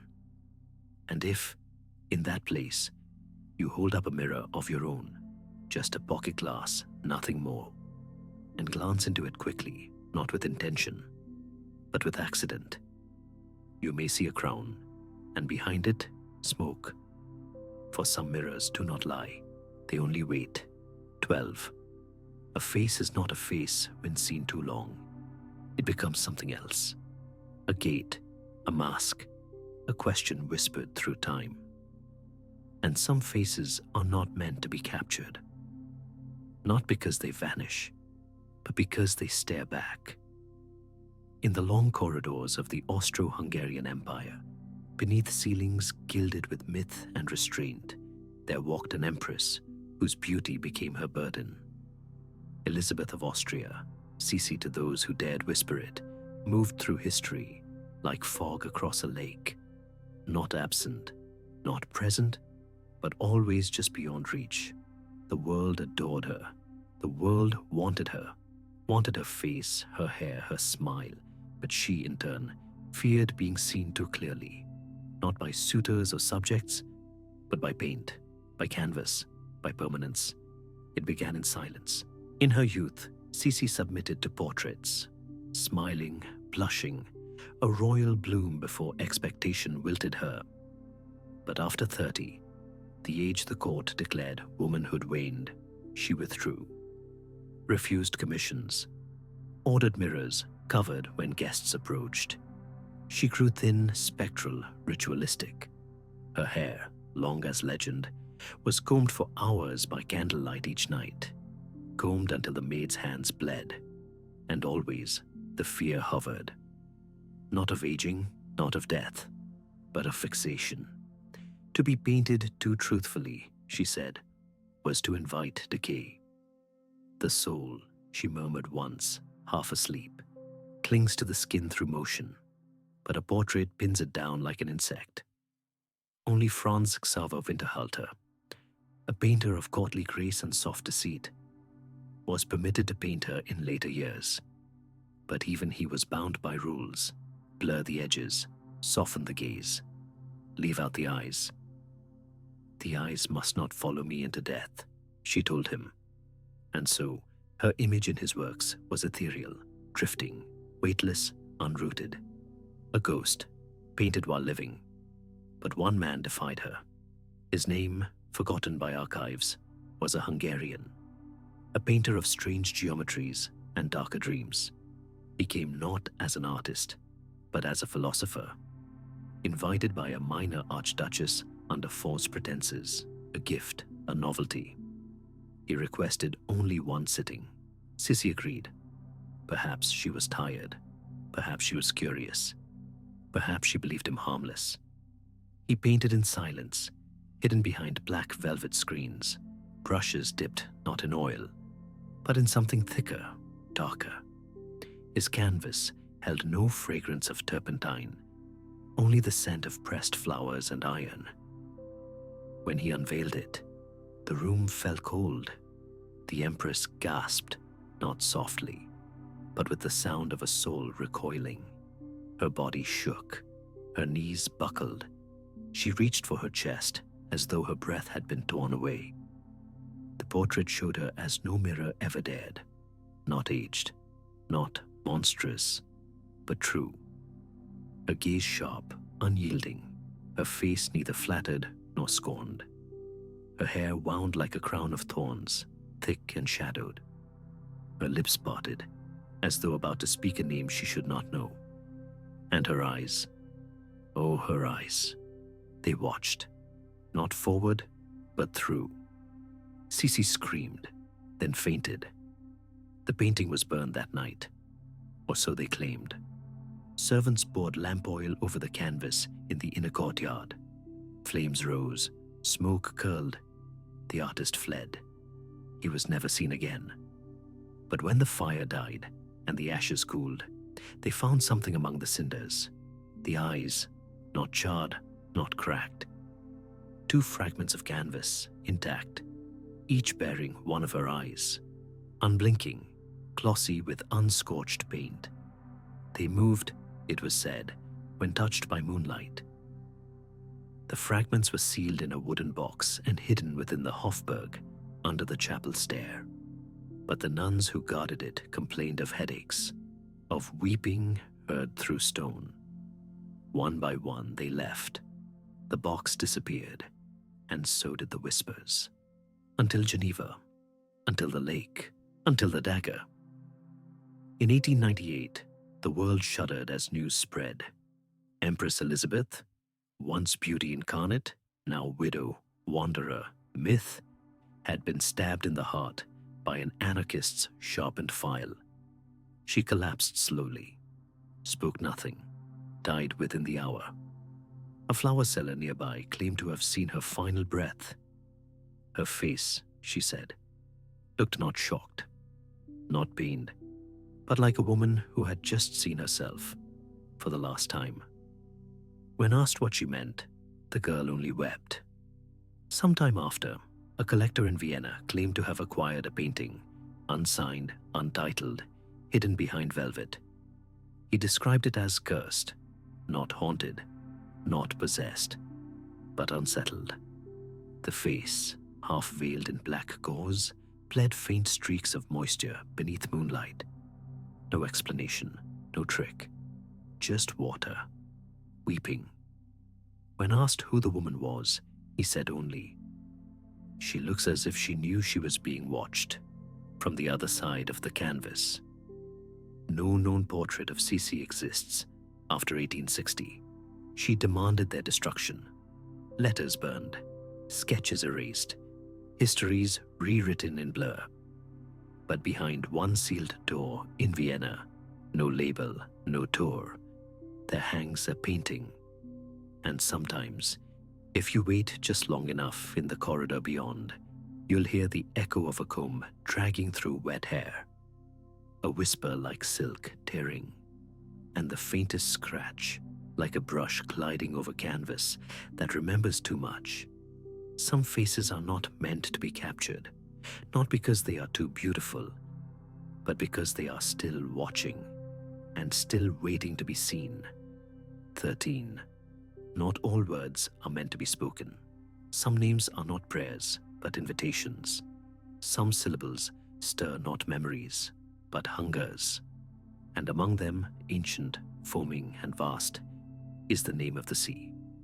In the grey folds of 11th century Denmark, where mists hung low like veils of mourning, and waves murmured secrets against jagged shores, there lived a prince who would not speak that name. Harold, they called him. Harold the Silent. A man of winter eyes and iron posture, son of a seafaring king, brother to slain warlords, heir to a throne bound by both forest and foam. He ruled with calm, yes, with order, but also with fear. Not of enemies, not of swords, of the sea. Not its depths, not its creatures, but its name, Östersjön, the Baltic. The word tasted like salt and wind, too old to be born of man. But never did it pass Harold's lips, not once. He called it the Great Hush, the border of bones, the mouth of the old gods. In council meetings, he fell to silence when it was mentioned. In treaties, he struck the word out with his blade, scarring the parchment. Messengers were scolded for speaking it. Sailors learned to say only vand, water, or nod upward, skyward, seaward, and all because of one thing, a prophecy. It came when he was a boy, perhaps 9, perhaps 10. On the eve of his first voyage, he wandered from the docks before dawn. The tide was low, the moon thick and red, and there, near a tide pool crusted with kelp and silence, stood a woman. She wore a net of shells and seaweed. Her hair was grey, not with age, but with ash. Her eyes were cataracts of foam. She did not speak with her mouth, but her breath echoed in the wind. "You may sail her," she rasped, "and ride her back, and mark her edge with stone, but name her not once, or she will remember your voice and call it home." That was all. No proof, no thunder, just the tide curling over her feet like a loyal dog. He never forgot, even when his father mocked him, even when courtiers whispered, even when enemies accused him of cowardice. He sailed the Baltic again and again, to raid, to trade, to map the coast with his ships like a spiderweb of intent. But not once did he speak its name. Years passed. He grew lean, hard, silent as frost. His advisors feared him. His enemies respected him. The sea did not rise against him. His fleets returned safely. His ships never wrecked. His sails were blessed with wind. Some said he was favored by Njord, others that he had made a pact with something deeper. In the silence of his reign, a kind of reverence grew. But silence, like salt, can erode even stone. In his later years, Harold sought to bind his legacy into parchment. He commissioned a map, the most precise ever attempted, of Denmark and her surrounding lands, a gift for his sons, a seal of memory. The map maker, a Flemish artist with trembling hands and grand ambitions, worked for weeks. The coastlines were flawless, villages marked, fjords inked with delicate strokes. And the sea, vast and proud, was labeled in thick gold leaf, Östersjön. When the map was unveiled before the court, the air grew still. Harold's eyes fixed on the word. He did not move, not at first. Then he rose, walked forward. He did not shout. He did not curse. He simply drew his dagger and drove it through the map's heart, pinning it to the oaken table. "Burn it," he said. The room exhaled. But it was too late. The name had been written. It had been seen. And it had heard. That night, the wind began to howl, not from the usual west, but from the north, cold and wrong. The harbor groaned, birds fled inland, candles sputtered without draught. In the early hours, the tide rose, unnaturally high, so high that fishing vessels tore from their moorings. Hulls split, ropes snapped like bones. Salt lashed through the air, stinging eyes, carving windows. A great bell, untouched by hand, tolled once, low, like mourning beneath the waves. Harold stood at his window. He did not speak, did not summon help. He watched the sea, face unreadable. By dusk, he was gone. No alarm, no witness. His cloak was found at the water's edge, folded carefully. His sword, half buried in wet sand, blade pointing inland. But not a single footprint led to or from that place. Not even the gulls circled overhead. The tide receded as quickly as it rose. The sky cleared, but he never returned. No body, no driftwood, no blood. Just the absence of a man who had once ruled in silence. Some say he walked into the sea willingly, fulfilling the price of the name. Others believe the sea did not take him, but called him home, as the witch had warned. The room where the map was burned was sealed. The mapmaker disappeared, though his brushes were found snapped in half, their bristles buried in a bowl of salt. And from that day forward, the fishermen of Denmark changed. Before casting their nets, they whispered blessings, not prayers, but apologies. Some spoke the sea's name only in riddles, others not at all. Children were taught to point, not speak. Sailors rubbed ash behind their ears when crossing certain waters to mud the memory, as they said. Even now, in the villages where fog touches the chimney tops and boats rock gently at their moorings, old men fall silent when asked about the sea. They look away, and sometimes, only sometimes, they mutter a name not in Danish, but in breathless hush, the border of bones. Because some words open doors, and some doors do not close once opened. And the sea, vast, patient, listening, remembers every voice that dares call her by name. 14. They say lions do not kneel, not in life, not in death, that their bones remember the hunt, the howl, the heat of blood beneath golden sun. And in the grey shadow of England's crown, one queen laid claim, not just to rule, but to the old roar beneath her feet. Her name was Margaret of Anjou, queen consort of Henry VI, lioness of the Wars of the Roses, and whom, if you believe the whispers in the stone corridors, the last monarch to sleep above the bones of beasts. But not just any bones, not carved in ivory, not gilded in brass, real, weathered, ancient, stripped and sanctified by time. Lion bones, it began, they say, with a dream. Margaret, then barely 17 and newly wed to a king more monk than monarch, wandered the halls of Windsor, restless and unwelcome. Her husband prayed, Parliament snarled, the court eyed her like a dagger, foreign, proud, too fierce for English silk.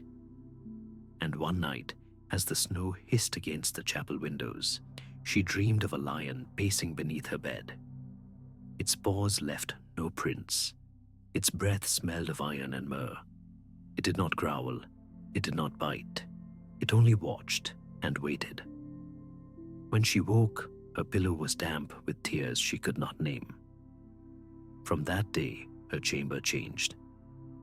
She summoned the keeper of the royal menagerie, that strange tangle of beasts, gifted and trapped, housed behind the tower gates. She asked not for a pet, not for a pelt, but for remains. Lion remains, old ones, whole ones. And when he hesitated, she said only, I will not bear a crown with bare feet.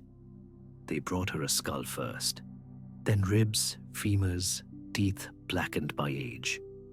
She arranged them beneath the planks of her bed, in a hidden lattice mapped by her own hand. No courtier was permitted to enter, no carpenter allowed to nail. Only her most trusted handmaid knew the pattern. A shape resembling not a grave, but a guardian's throne. Over time, the collection grew. Some bones came from Rome, dug from the ruins of amphitheaters where lions had died for sport beneath foreign stars. Others from ships, traders, saints' shrines that held reliquaries they could not name. Every bone was an offering, every one placed by moonlight. Her physicians protested.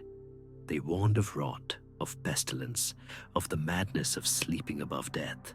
She replied, these are not dead, they are waiting.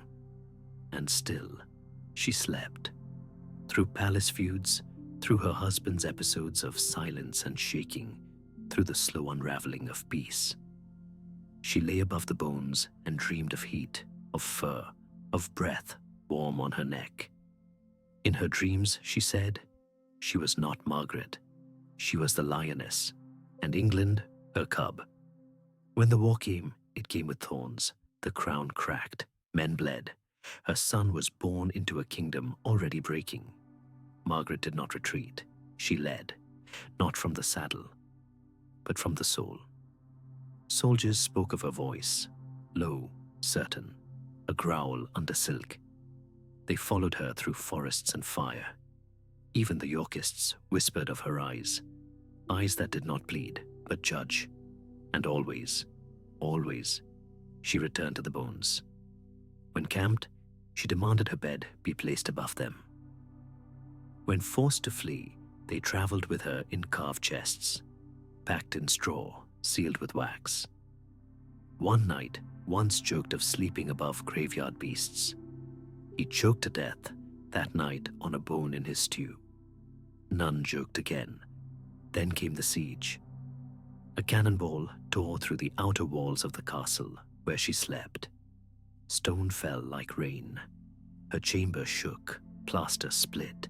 Tapestries caught fire, her ladies screamed, but the floor beneath her did not yield. She rose, calmly, they said, barefoot, her shift streaked with ash. And when the dust cleared, the soldiers swore they saw shapes in the powder, four-legged, broad-shouldered, watching, lion-shaped.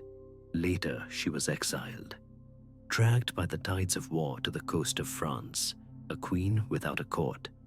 She took the bones, all but one. A femur, too long, slipped into the channel, mid-crossing. That night, the sea roared. Waves rose like cathedral arches. The mast cracked, the hull groaned, lightning scorched the sails. It was only by desperate prayer and bloodied hands on soaked rope that the ship did not capsize. Margaret said nothing, but she stayed awake until morning, clutching the smallest bone, a lion's tooth, bound in silver, pressed to her lips like a rosary. In her final years, she lived in exile, quiet, alone, a queen without throne, child, or husband, but not without guardians. The bones remained beneath her bed. When she died, they say she whispered 3 words, not in Latin, not in French, not in English, words no priest could translate. The abbess, who closed her eyes, claimed her lips were curled, not in pain, not in peace, but in defiance. They buried her in Anjou, beneath stone and chant. The priests refused to entomb the bones, declared it unholy. They placed them beside the coffin, not within. The next morning, claw marks were found along the lid, not scratches, not carvings, claw marks, deep, ragged, burned dark into the oak. No animal was seen, no sounds heard, only the scent of dust and myrrh. A century passed. Her tomb was opened briefly to move the remains to higher ground after floods. The coffin had rotted, but the bones beside it had not. And in the wood, the marks remained, not relics, not metaphor, proof. Now, in English folklore, they say lions only kneel for queens, and sometimes the bones beneath a bed speak louder than the crown atop it. So listen well. When you walk the ruins of forgotten halls and feel the weight of unseen paws pacing beneath your feet, for some queens do not rest. They wait. 15. Not all bread is meant to be eaten. Some is shaped not by hunger, but by grief. Not by flour and fire, but by fate itself, folded in silence, glazed in omen, and left to rise beneath eyes that do not blink. In the year 1735, as the bells of Naples chimed under a sky heavy with incense and superstition, the royal ovens warmed once more for the feast of San Gennaro. It was tradition, ancient and holy. Each year, a sacred loaf was prepared for the king alone, not for commoners, not for clergy, only the monarch. The recipe had not changed in centuries.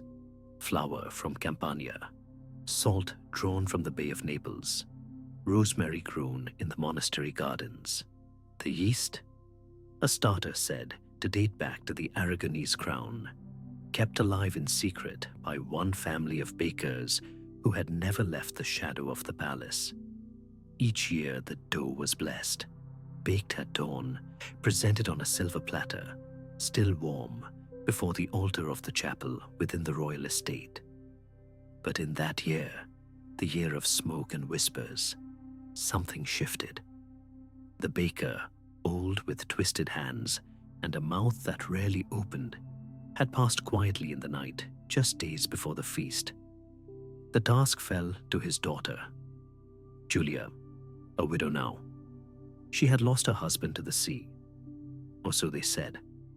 His boat had gone out to gather spices from the coast. It never returned, and though his body was never found, his wedding ring washed ashore on a tide tinged with rust. They buried only the ring. Julia had not spoken since, but on the morning of the feast, she rose before the city and lit the oven herself. No one knows what she whispered. Some say it was a prayer, others that it was a curse. Her hands moved slowly, rhythmically, pressing rosemary into the dough as though embedding secrets. Her lips moved without sound, her eyes did not blink. Then the dough rose, not as dough should, but sharply, suddenly, before the oven was ever lit. It pulsed, they said, like breath, like something waiting to speak. She baked it anyway. When the loaf emerged, steam curling from its crust, a line split down its center like a wound. And there, clearly, impossibly, was the outline of a crown. Broken, tilted, split. The palace went still. Charles VII, then still a young king, with eyes wary of both priests and dreams, was called to see it. He stood before the loaf for several long minutes, saying nothing. Then he turned, refused to touch it. "Take it away," he said. But not all ears in a palace listen wisely.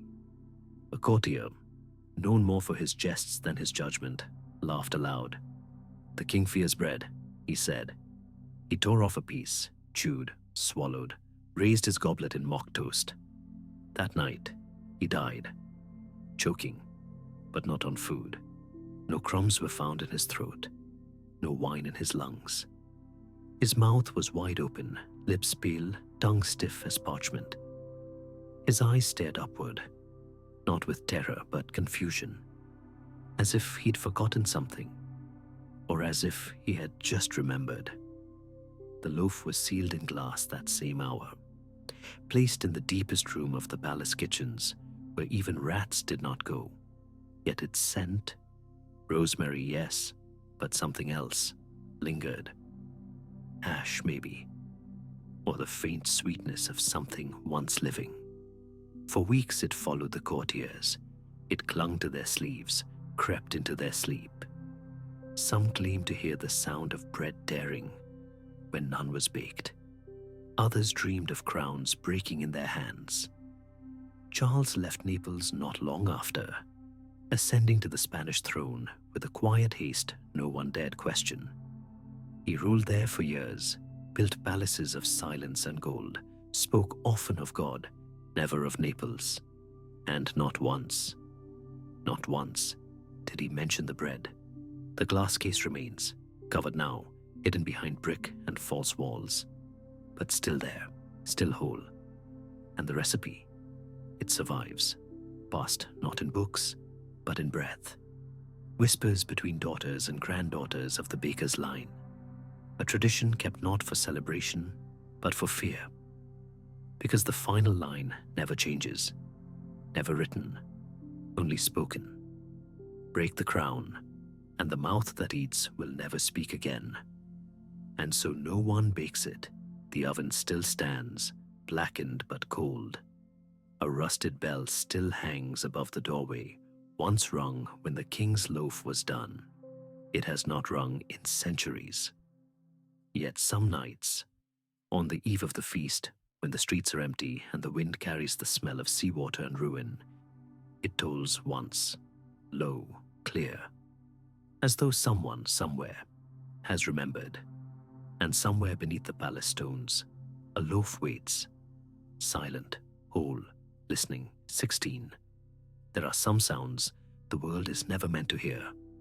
Sounds not made by mouth or wind, nor by music or war, but by fate awakened. The low tremble of a history folding in on itself. The kind of sound that echoes before it ever exists. In the snow-laced heart of the Kremlin, beneath onion domes rimmed with frost and bells long silenced by prayer and dread, there sits a monument to silence, the Tsar bell, a giant, frozen echo, cast in reverence, entombed in fear. It does not ring, it has never rung, and yet it waits. The story begins in fire, as many such stories do. In the early 18th century, during the restless twilight of Peter the Great's reforms, the Russian court demanded something monumental. A bell, not merely for devotion, but for dominion. A bell that would speak for the empire, forged from the bones of saints and sabers alike, melted cannon barrels, broken church relics, coins from across the steppes, a nation's breath liquefied and poured into bronze. It took 2 years to cast.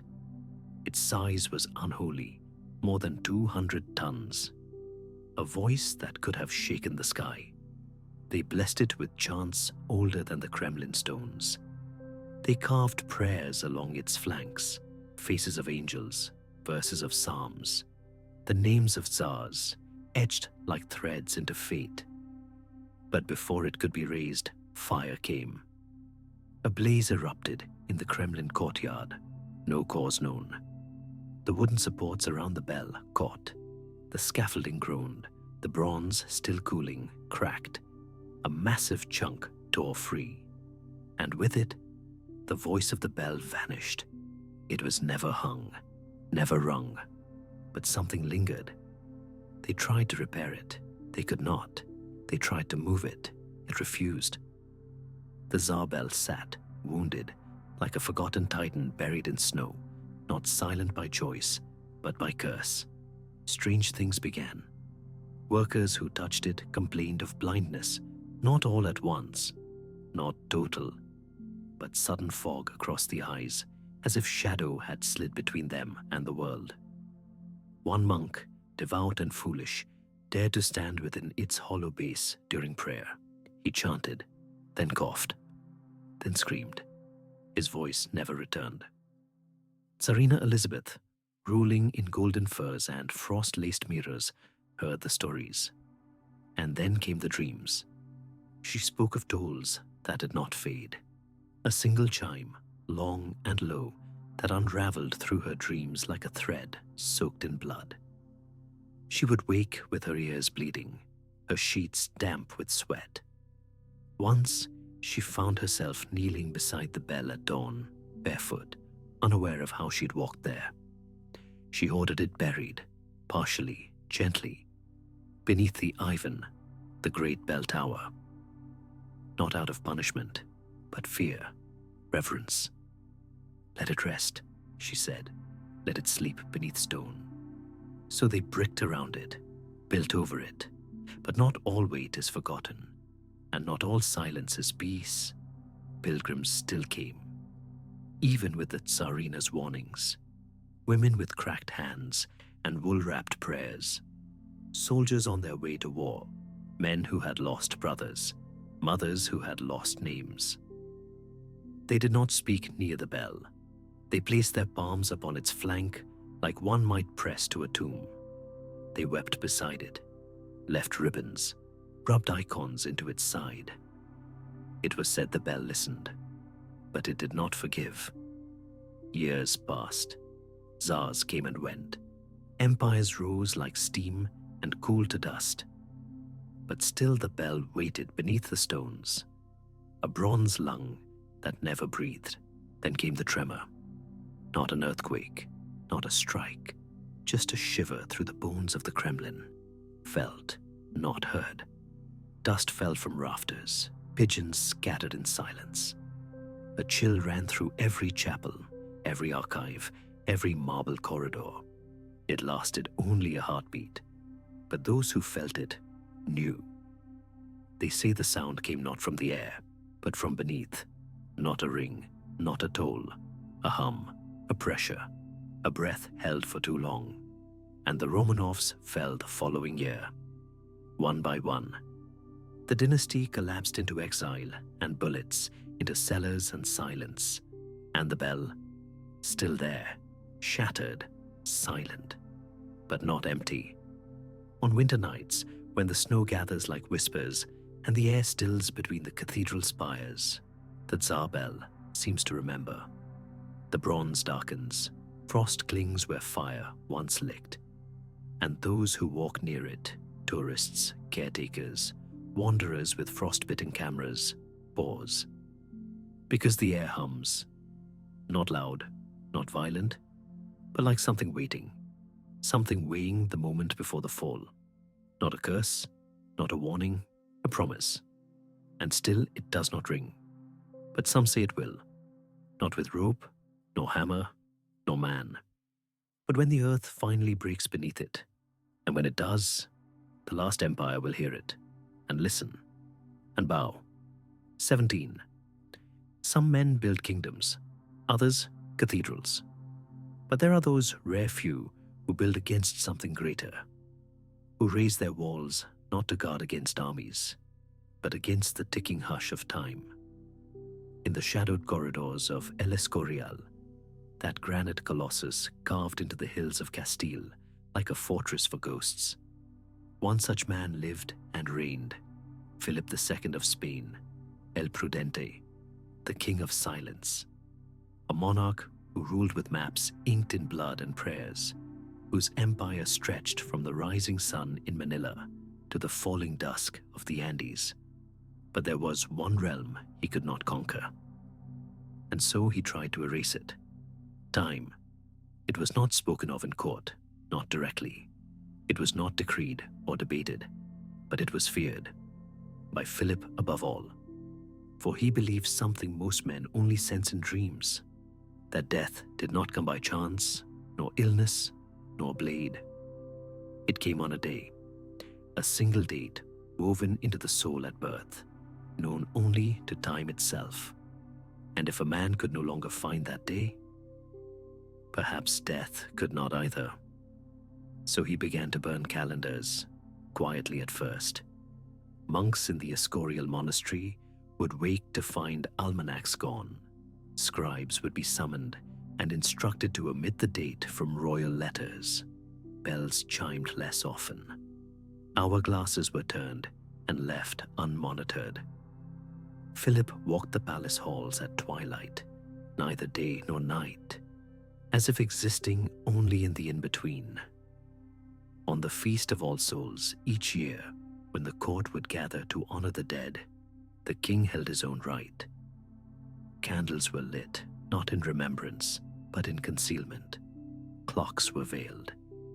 The palace sundials were turned face down, their brass backs catching the moonlight. Servants whispered of a chamber behind the chapel, sealed in black stone, where calendars were brought and stacked high like corpses.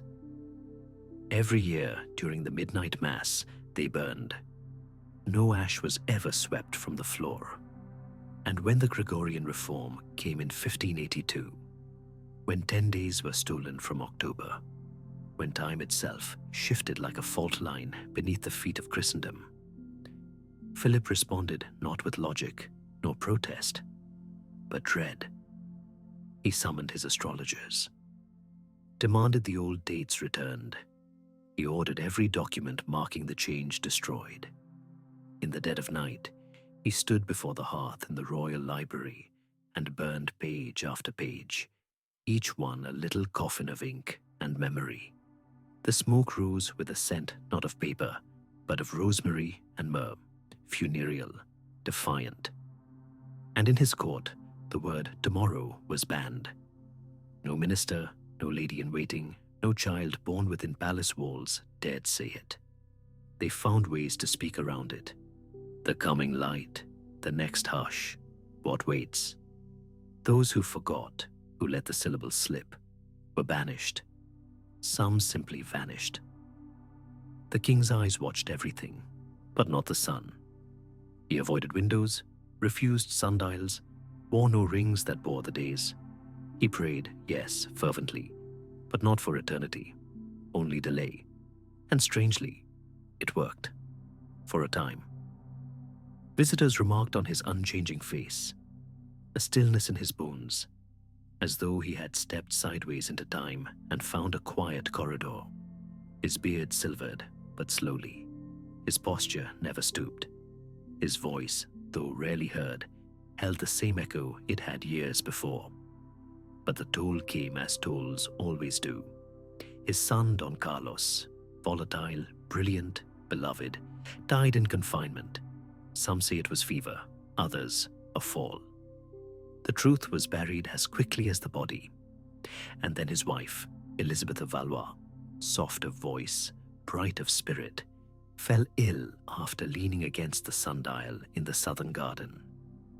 She had laughed that day, kissed the brass surface with playful lips, and whispered that it would remember her. It did. She died 3 weeks later, her breath halting between two gasps, as though caught on the gears of a broken clock. Philip grew quieter still. He abandoned court, took residence in a windowless chamber deep within the Escorial's foundations. A place lined with clocks, whose faces had been scraped blank. Candles were lit, not in time, but in uneven patterns, some short, some long, flickering like thoughts that would not settle. There, he wrote letters addressed to no one, signed them not with a name, but with silence. He wandered barefoot across the stone, muttering dates to himself, and then striking them from memory. One page found after his death read only, "If the day cannot be seen, it cannot be kept. If it cannot be kept, it cannot be given."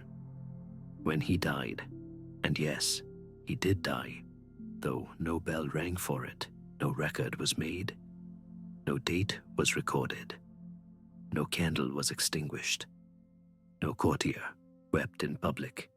The clocks stayed still. His tomb lies beneath the monastery still, among the pantheon of kings, surrounded by emperors, queens, saints, dressed in bones and cloth of gold. Each tomb bears a date, carved with chisel and reverence, except his. Just a name, just a phrase. Here lies the king who would not be timed. And even now, when the wind passes through the Escorial at dusk, that strange hush between prayer and forgetting, the windows rattle not with storm but rhythm. A beat, not quite a toll, not quite a whisper, just enough to suggest that time, though cheated, has not forgotten, nor forgiven. And sometimes, in the shadowed corridors where sun never lands, the blank clocks seem to breathe. Candles burn longer than they should. Dust falls upward, as if time is turning in place, looking for the man who tried to break its name, and almost did. 18. Some men are born of soil and smoke, others of silence and starlight. And then there are the few whose veins remember the moon. In the fog-wreathed corridors of 14th century Krakow, where cobbled streets whisper like rosary beads underfoot, and the bells of Wawel Cathedral echo through time like morning-made sound, there once lived a prince whom the people did not call mad. They called him moonsick, Prince Leszek the Pale, a boy who never laughed in daylight, a man who walked in shadows even as the torches burned. His name was rarely spoken aloud.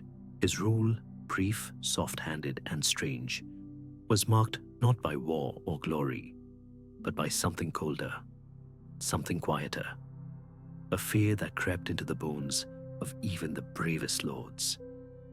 For Leszek did not appear during the full moon. Not once, not for council, not for mass, not even for feast. When the silver light rounded the sky and flooded the stone towers with glow, the prince vanished. His chamber doors locked from within, his food left untouched. His words, when heard, were cryptic echoes muttered through the cracks in the wood. But during the new moon, he returned, eyes clear, voice gentle, face washed and calm, as if the dark restored him.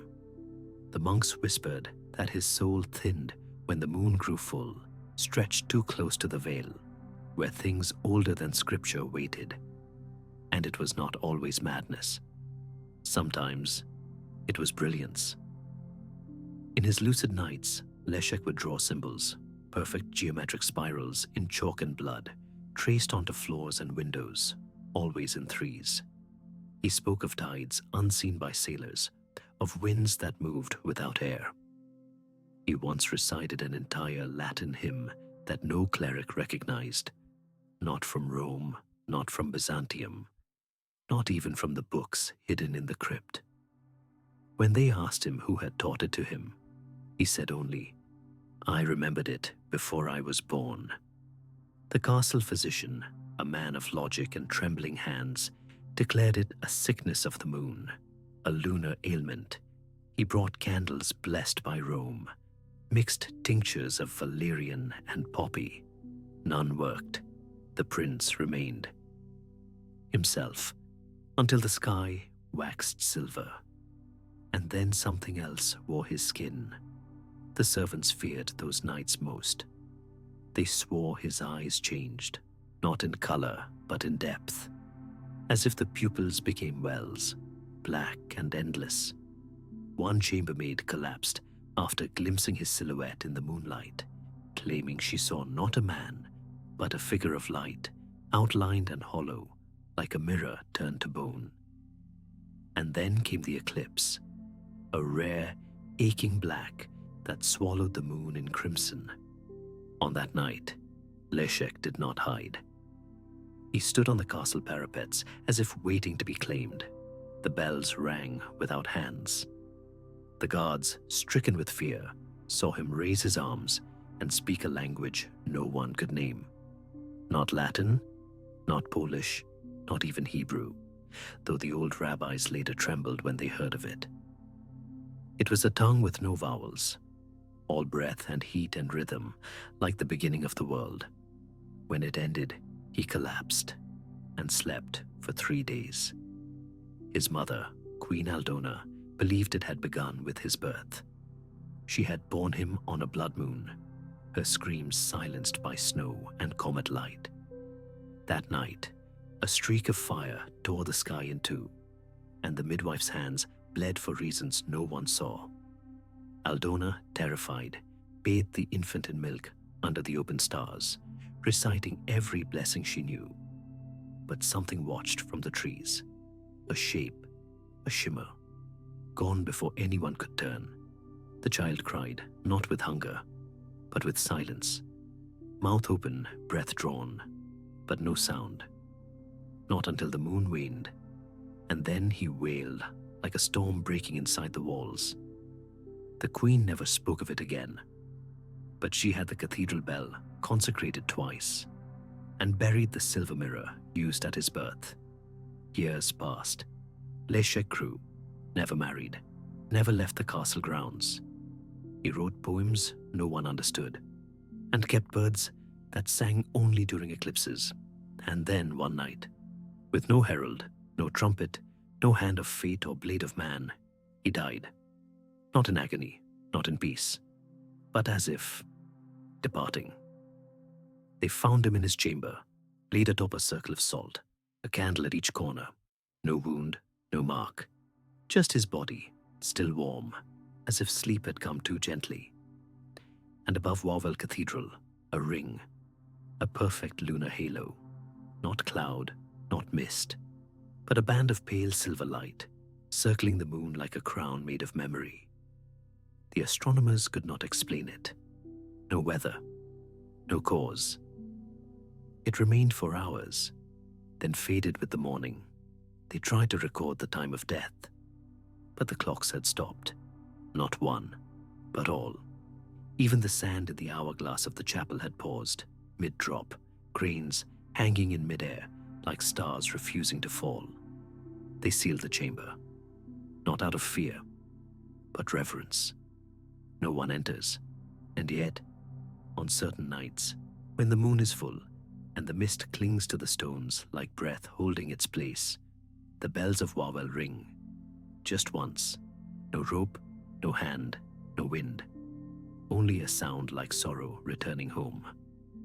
Some say Leszek was cursed, others chosen, and still others believe he was never entirely human, but something born in the moment, where sky meets dream, where blood meets starlight, where the moon forgets which face to show.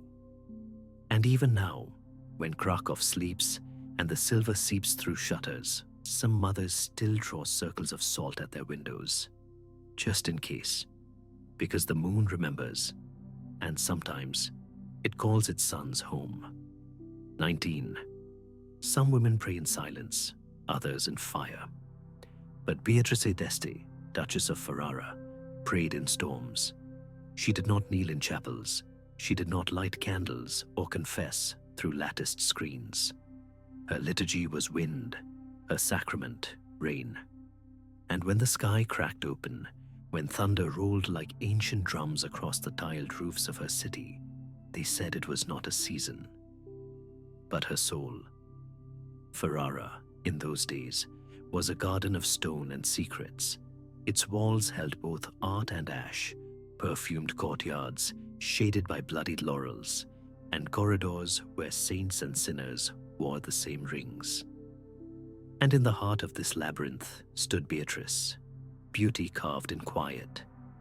Her hair was dark gold, her hands small and restless. Her voice, when heard, had the timbre of distant bells, the kind rung not in triumph, but in mourning. She was a bride of state, married not for love, but lineage. And though the court spoke of her grace, her poise, her dresses sewn with pearls and petals, they whispered more of her solitude. She wandered gardens barefoot at dusk. She slept with windows open, even in winter. And she wept, not from madness, not from vanity, but from something too large for language. And always, always, when her tears came, so did the rain. It began with a storm that split the summer, a tempest without warning. The sky tore open over Ferrara one velvet night in 1491. The air had been still, thick with jasmine and heat. Her husband, Duke Alfonso, had accused her of betrayal, whispered lies born from wine and shadowed hearts. A courtier's gaze, a letter found, a silence misread. She said nothing, only walked to the garden where the statue of Saint Cecilia stood, the saint of music, of martyrdom, of women who sang through their suffering. Beatrice touched the statue's hand, and then the lightning came. A single strike, blinding white, split the stone woman in half. The scent of ozone rolled across the hedges. The air trembled, and in the center of the courtyard stood Beatrice, soaked in rain that had not been predicted, a white chemise clinging to her body, roses blooming at her feet. She was singing, softly, a hymn no one knew.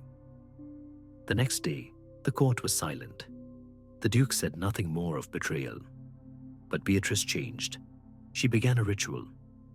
Whenever a full storm gathered, not mist, not drizzle, but storms, true ones, the kind that roar and weep, she would leave her bed, don her simplest garment, and step into the garden barefoot.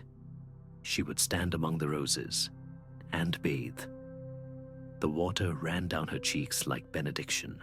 Thunder rolled behind her spine. Lightning flickered against her closed eyelids like old memories returning to burn. She never spoke during these rites, only raised her arms, breathed slowly, let the sky wash whatever sorrow she carried from her skin. And afterward, the roses, pale, trembling, fragile, remained untouched. Not a single bloom wilted, not from hail, not from wind, not from the salt of her tears. The servants grew fearful. They began to bless the soil, to bury iron nails beneath the roots. One priest left a note beneath her pillow. Rain is not redemption. It is warning. But Beatrice only smiled. God speaks in thunder, she wrote in her journal, but he listens in rain. Some claimed she had made a pact with Saint Barbara, the patron of lightning and tower-prisoned women, that she had lit a candle in the cathedral on a storm night and never left until the wax drowned itself. Others said it was no saint she worshipped, but something older, something the sky itself obeyed. Because storms no longer came in season, they came with her sorrow. After arguments, after nights where her music ceased, after days she was not seen at meals, the clouds gathered, as if the air missed her, as if heaven itself thirsted for her lament. She died young, Only 26. No illness, no wound, no witness. Just silence. They found her in the rose garden, her chemise soaked through, her hair a tangle of petals and dark water, her hands folded as if in peace. But the sky was clear. No storm had passed. No rain had fallen. Not in Ferrara. Not anywhere. And yet her skin glistened.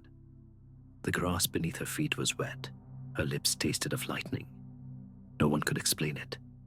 The bells tolled once, and then stopped. Her journals, preserved in the ducal library, were mostly poems. Small, intimate things.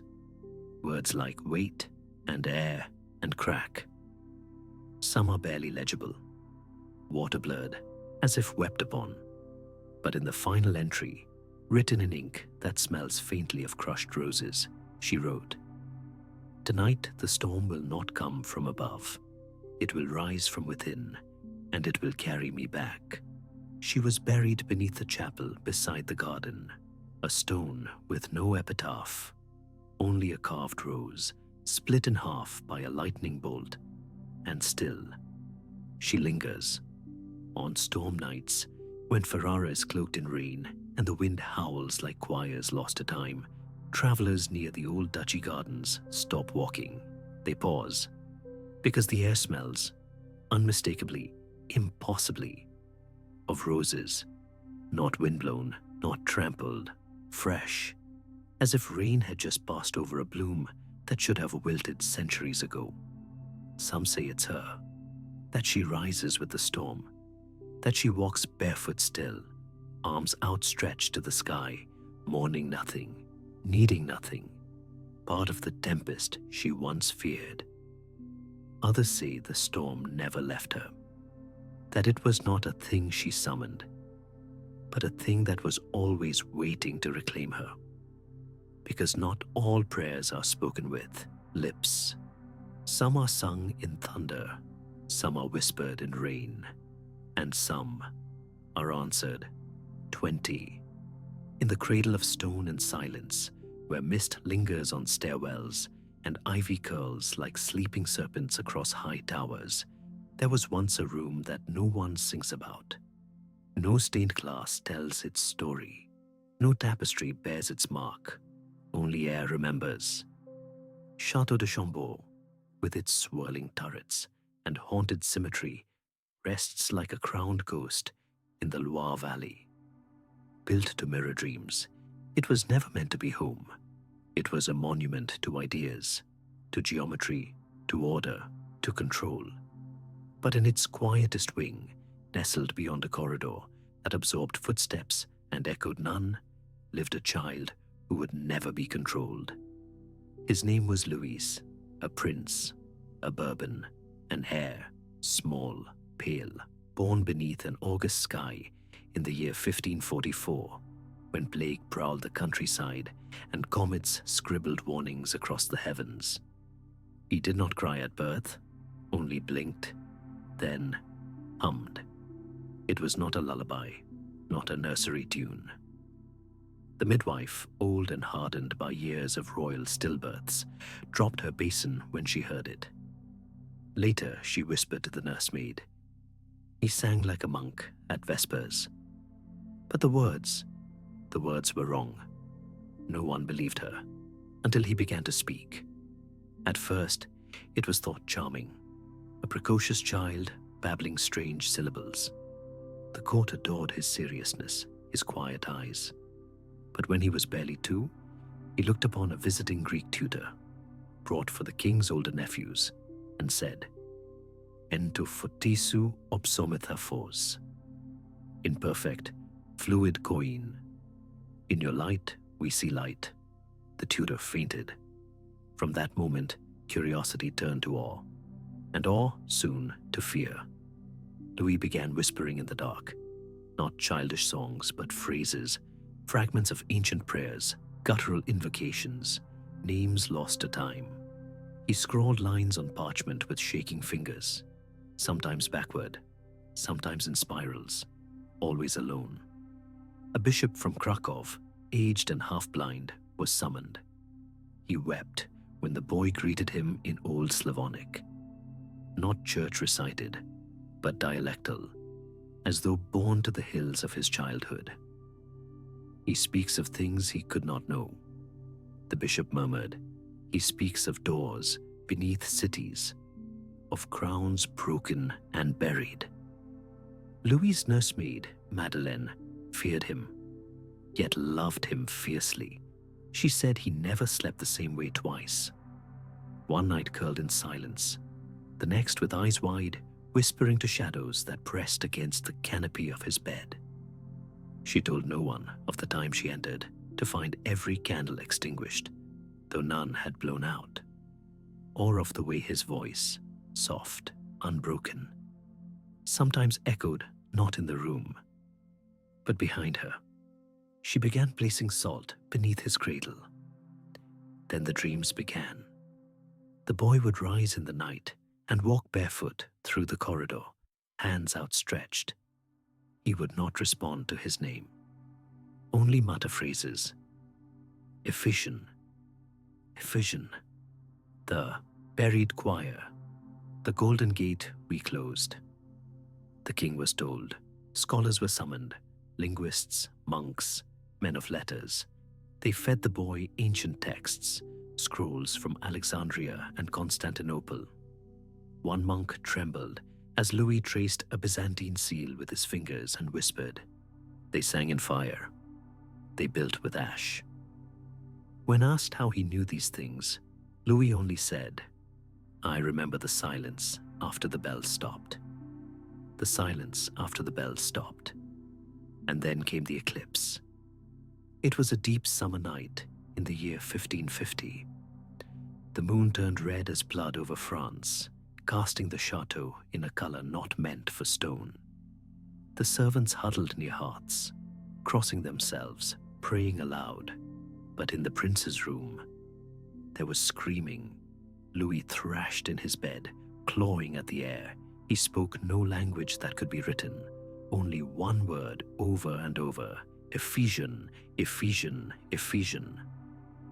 The nursemaid tried to hold him. His skin burned cold, and before dawn, he died. His body did not stiffen. For 3 days, it lay as if asleep, warm, breathless, smelling faintly of rosewater and dust. The physician fled the chateau. One nun refused to touch him, saying she heard humming from beneath the coverlet. They buried him with his toys, small wooden animals, a velvet pouch of polished stones. But one doll was withheld. It had been found at the foot of his bed, its mouth sewn shut. No one claimed to have stitched it, no one had seen it before. The wing was closed, curtains drawn, furniture removed, locks changed. Time passed. The court moved on. The king fathered more children. Madeleine, the nursemaid, retired to a convent and spoke only to ravens. But the boy's room, shuttered and sealed, remained untouched until years later, when renovations came.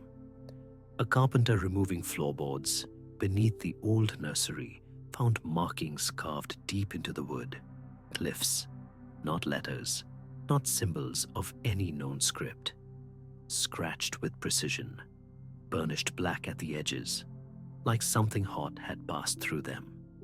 They tried to sand it down. The tools dulled. No one speaks of the glyphs now. The room is a gallery. Tourists pass through it, none the wiser. But sometimes, when the light slants just right through the narrow windows, shadows pool strangely beneath the floor, and the air grows heavy. Some claim to hear a voice, faint, almost melodic, speaking a word that cannot be found in any living tongue. Those who know the name avoid that wing altogether, and those who don't still dream of a boy, small, pale, standing at the threshold of a gate buried beneath ash, waiting, because sometimes a child inherits more than land, more than blood, more than title. Sometimes a soul returns, not to reclaim a throne, but a memory. 21. Beneath a sky inked with starlight and the slow-moving clouds of the Ethiopian highlands, there lies a silence older than scripture. It seeps through the red stone walls of Lalibela, carved not by chisels but by prayer, not shaped by men but hollowed by holy breath. The rock churches there do not sit atop the earth. They descend into it as though heaven whispered downward instead of rising up. And at the heart of this silence, veiled in the hush of centuries, there is a throne, not golden, not jeweled, not even crowned with symbols of kingship, but a throne just the same. The people call it the veiled seat. To see it is to unsee all else. To look upon it is to trespass across time itself.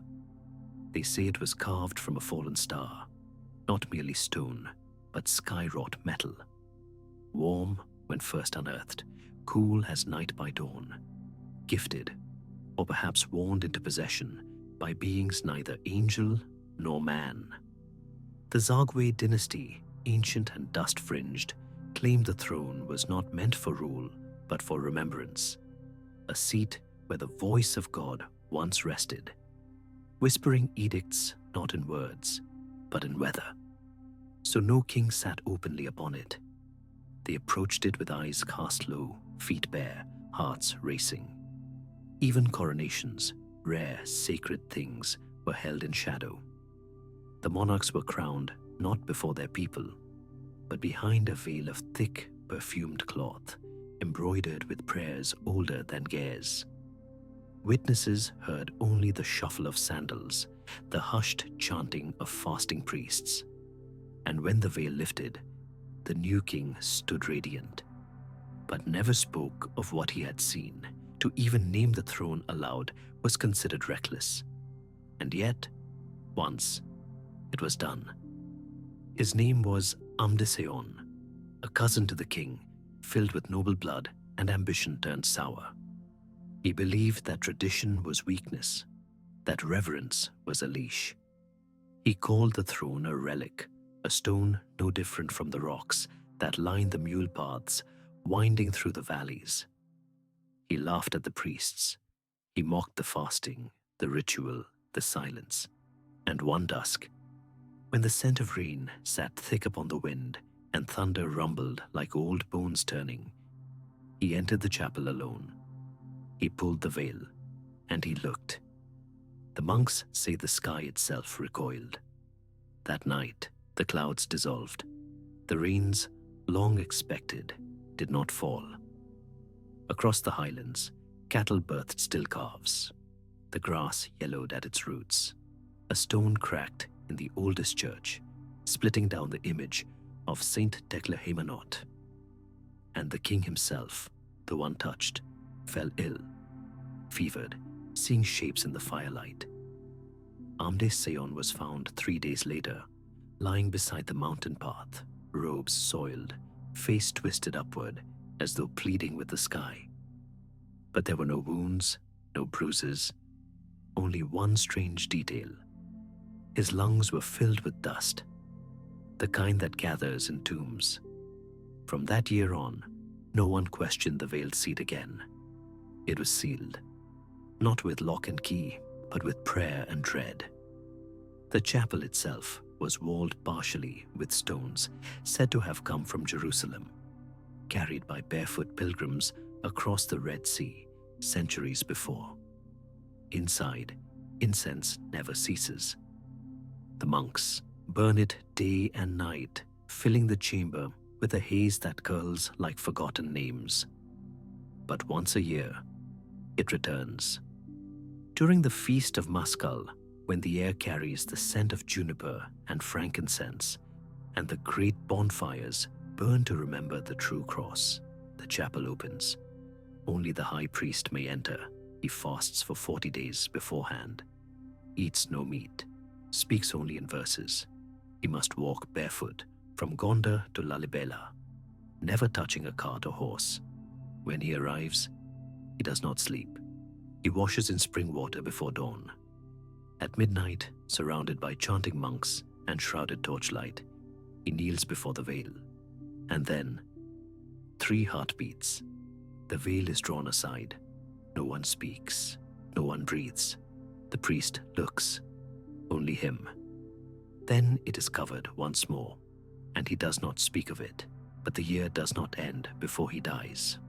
Always of different causes. Sometimes sickness, sometimes a fall, sometimes sleep that never ends. But none have lived beyond the following feast.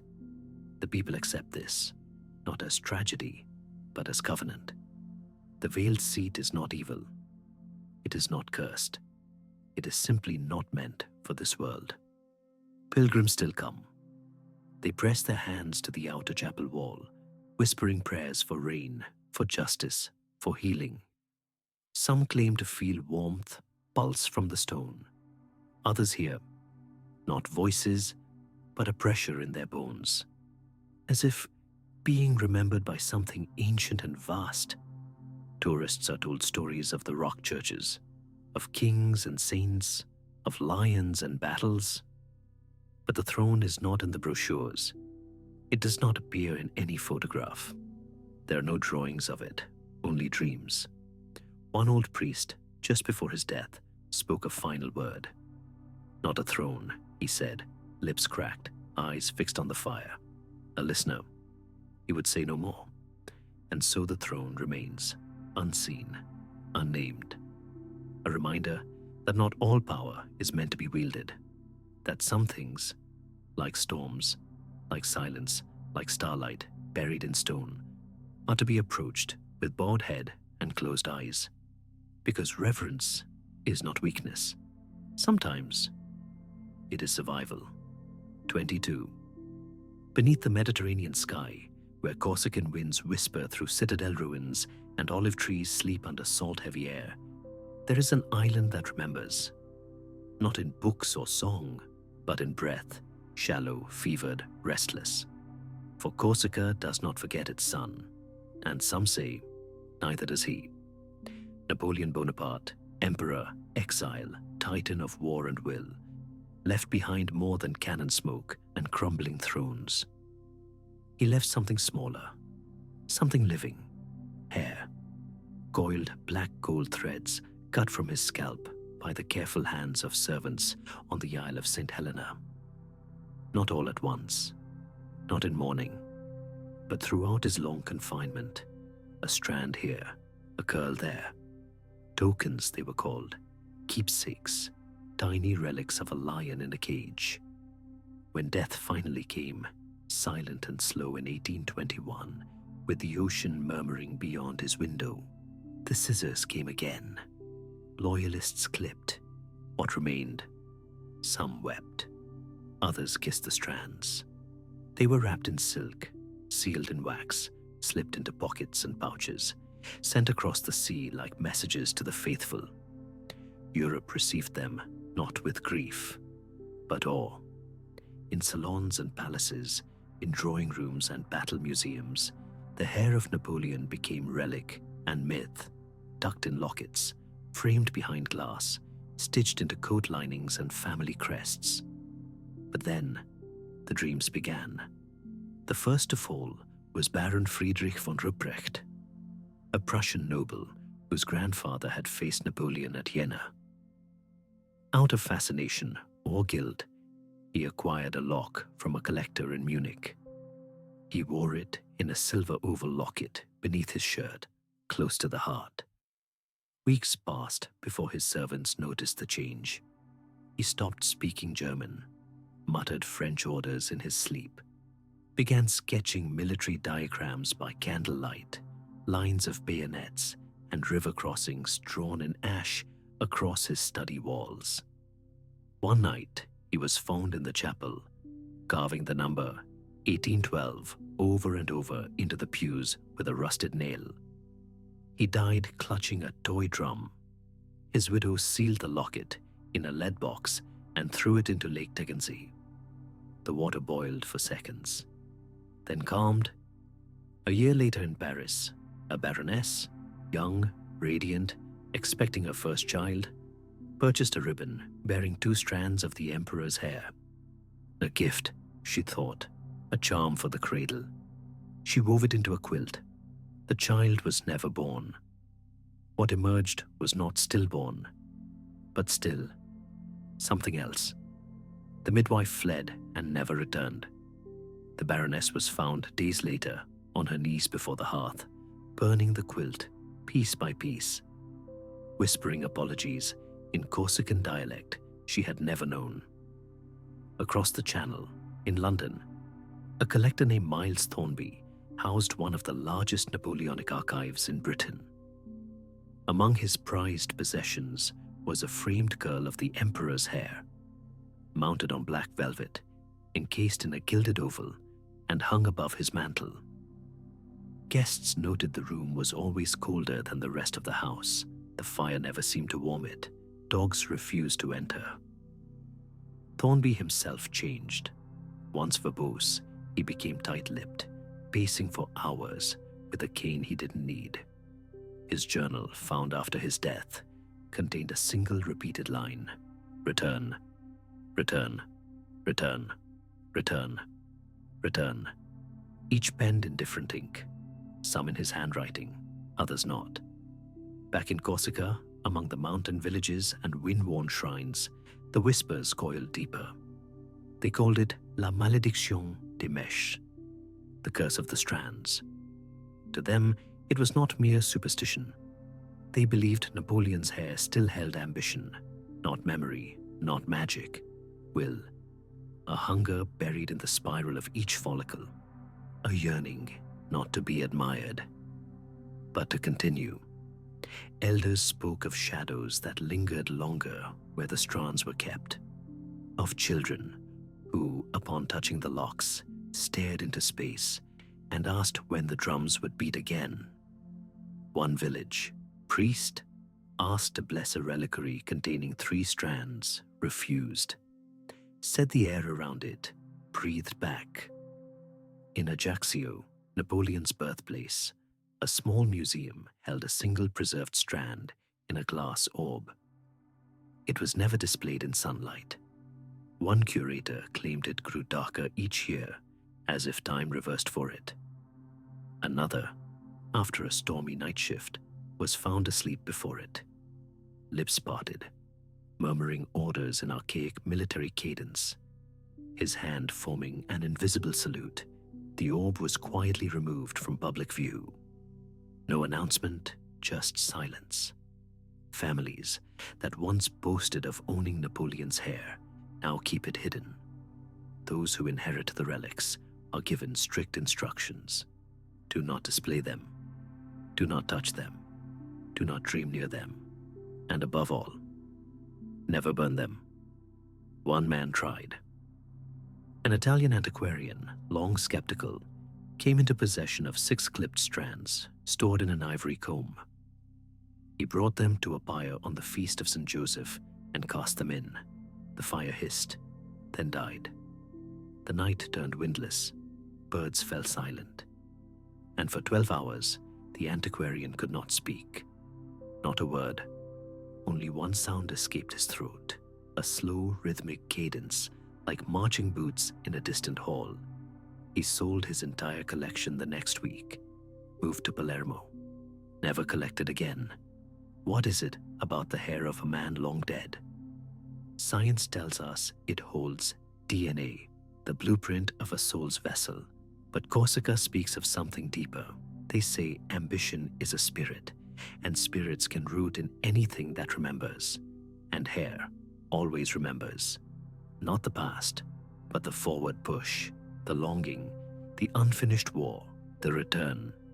So when you next find yourself before a glass case, staring at a lock of dark, curling hair said to be Napoleon's, ask not what it meant to him. Ask what it might want from you. And whatever it whispers, do not answer. 23. In the velvet hush of Renaissance Florence, where secrets dripped like oil from candle wax and ambition perfumed every corridor, there moved a woman whose name was never spoken in full daylight. They called her the Lily Widow, the Duchess without mourning, the Whisper of Ferrani. But her true name, Isadora, was rarely heard outside the echo of silk curtains or the locked lilt of a confessional booth. Her palace stood at the edge of the Arno, where the river's breath cooled the bones of old stone. By daylight, she held court like a painting, still, opulent, unreadable. By night, the flicker of her silhouette moved like a hymn through velvet halls, as if the shadows themselves leaned to listen. She was devout. That was what the court knew. Her meals were blessed, her steps precise. A private priest traveled with her, silent, robed in grey, eyes forever cast down. No rumors ever placed lovers at her door, but death did. Quiet, clean, inexplicable death. 8 nobles in 9 years, all men, all of means, all of ambition. Each had dined with her. Each had lifted a goblet in, toast, smiled, bowed, and left the table alive, only to be found days later with lungs collapsed, skin pale, eyes wide. Physicians found no wounds, no poison, no traces, as if life had been withdrawn, not taken. She was questioned, yes, but never accused. Not by name, not by hand. For the Medicis, proud arbiters of Florence's brutal grace, knew better than to touch what could not be seen. But within the silk-draped walls of Isadora's private chamber, beyond the scent of jasmine and the hush of tapestries, there stood something older, stranger, a shrine, not to Christ, not to Mary, not to saints canonized in marble and blood, but to a figure unknown to any cathedral, Saint Arsenic. The idol was carved of bone, bird-like, faceless, cloaked in ash. Its fingers were dipped in silver leaf. Its eyes, they said, were stones of jet, each one flecked with something green that shimmered when you dared not look. She prayed nightly, not for mercy, not for salvation, but for precision. That was her word, precision. That her hands not tremble, that the compound dissolve at the perfect speed, that no excess betray the sacrament. For she called it a sacrament, the ritual of selective departure. She believed poison, when made correctly, revealed truth, that those who fell were simply those whose souls were unready to remain. And always, she whispered to the saint, Saint Arsenic, she called him, protector of silent justice, patron of untraceable release. She lit beeswax candles soaked in wormwood and wine, burned myrtle for clarity, kissed the silver fingertips before each mixing. Apothecaries spoke of her in codes. She never entered a shop, but orders were filled, sealed with wax, always bearing the sigil of a winged chalice. Some called her mad, others divine. None dared confront her. Then came the summer of drowning heat. 1526, the year roses wilted before bloom, and no breeze stirred the drapes of the ducal court. Florence grew feverish with unrest. Nobles plotted. Whispers turned to knives. Isidora hosted one final feast. The invitations were handwritten. The wine was chilled. The courses came with music played in minor key. 7 nobles attended. Only 6 left. The 7th, a cousin to the Duke himself, complained of a bitter aftertaste, laughed, coughed, collapsed on the steps with a sigh like the wind escaping stone. But still, no trace. That night, a servant, one who had never spoken, who'd been with Isidora since childhood, fled the palace. He ran barefoot, robes trailing, breath sharp with fear. And when he reached the city chapel, his story was broken but urgent. The shrine, he claimed, was gone. The room desecrated. Ash scattered across silk. Candles burned down to black stubs. The idol vanished. Not stolen, not broken. Gone. The next morning, Isidora was found in bed. Her body lay perfectly composed, her arms crossed, her gown unwrinkled, but her lips, pale green. No bruising, no blood, A chalice of wine stood beside her, untouched, its surface still. But beneath her bed, a mark, a scorch in the shape of wings. No fire had touched the room. No one had heard a cry. The priest, her private confessor, was never seen again. Her funeral drew no mourners. The Medicis ordered her interred quietly, without procession, without coin or song. Her estate was sealed. The shrine never recovered. Her name slowly erased from ledgers. Her story folded into the silence of Florence's darker legends. But the apothecaries remembered. And in the years that followed, when illness returned without symptom, when rivals fell without trace, whispers emerged anew. They called upon her not as villain, but as guide. Recipes passed through fingers like rosaries, doses measured like hymns. A symbol scratched in mortar bowls, 2 wings over a chalice. Some called it heresy, others devotion. And in the smallest, oldest shops of Florence, where herbs dry beneath candlelight and mortar bowls rest cold, the name Saint Arsenic is still spoken, never aloud, never directly. But in the spaces between prayers, in the hush before the drop dissolves, they say he answers still, not with voice, but with silence that follows. And when a vial is poured just right, when the measure is sacred, when the intent is not wrath but balance, the shadow of wings passes the doorway just once, and the deed is done. So remember, if ever you sip a chalice in a stranger's hall, and the room grows still, not silent, but still, check for ash that shouldn't be there. And ask yourself, was it a prayer you just drank? Or something holier? Still. 24. In the final centuries before Egypt surrendered its breath to sand and silence, there came a reign marked not by grandeur, but by grievance, not by offerings, but by absence. The air was thinner then, or perhaps it only seemed so beneath the gaze of a king who dared name the Nile unworthy. His name was Sobekotep. Fourth of that name, pharaoh of a fractured throne, born to a time when the gods no longer answered in abundance.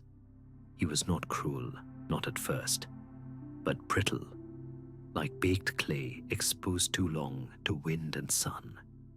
His birth had been heralded with omens, crocodiles gathering in stillness beneath a blood-orange moon, reeds whispering without breeze. And his first cry was said to echo not through his mother's chamber, but across the banks of the Nile, so that even the ibis paused its flight. They said he was bound to the river, that it fed his blood, but bonds can fray, and reverence can rot.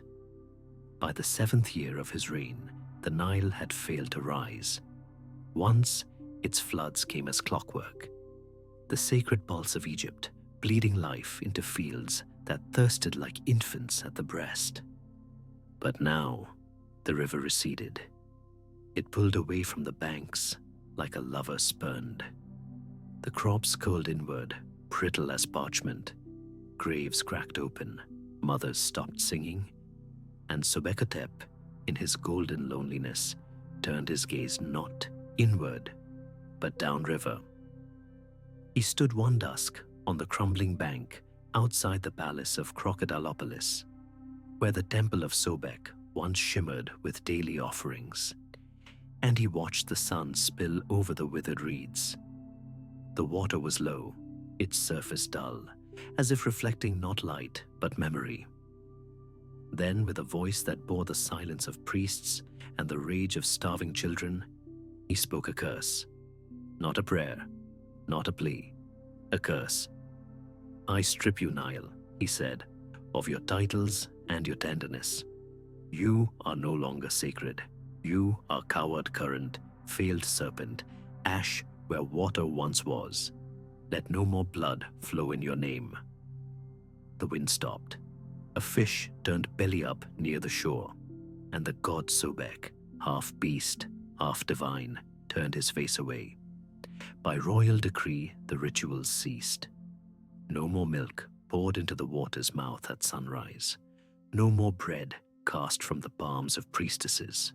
No more hymns sung to the rhythm of waves. The temples were shuttered with mortar and grief. The crocodile ponds were drained. Fishermen were banished. Even the hieroglyphs were chiseled clean. Let no more water bind king to current, Subekatep ordered.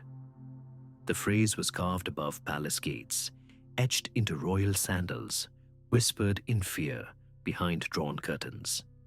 At first, the people obeyed. Hunger stifled rebellion. But the Nile remembered. It began with the beasts.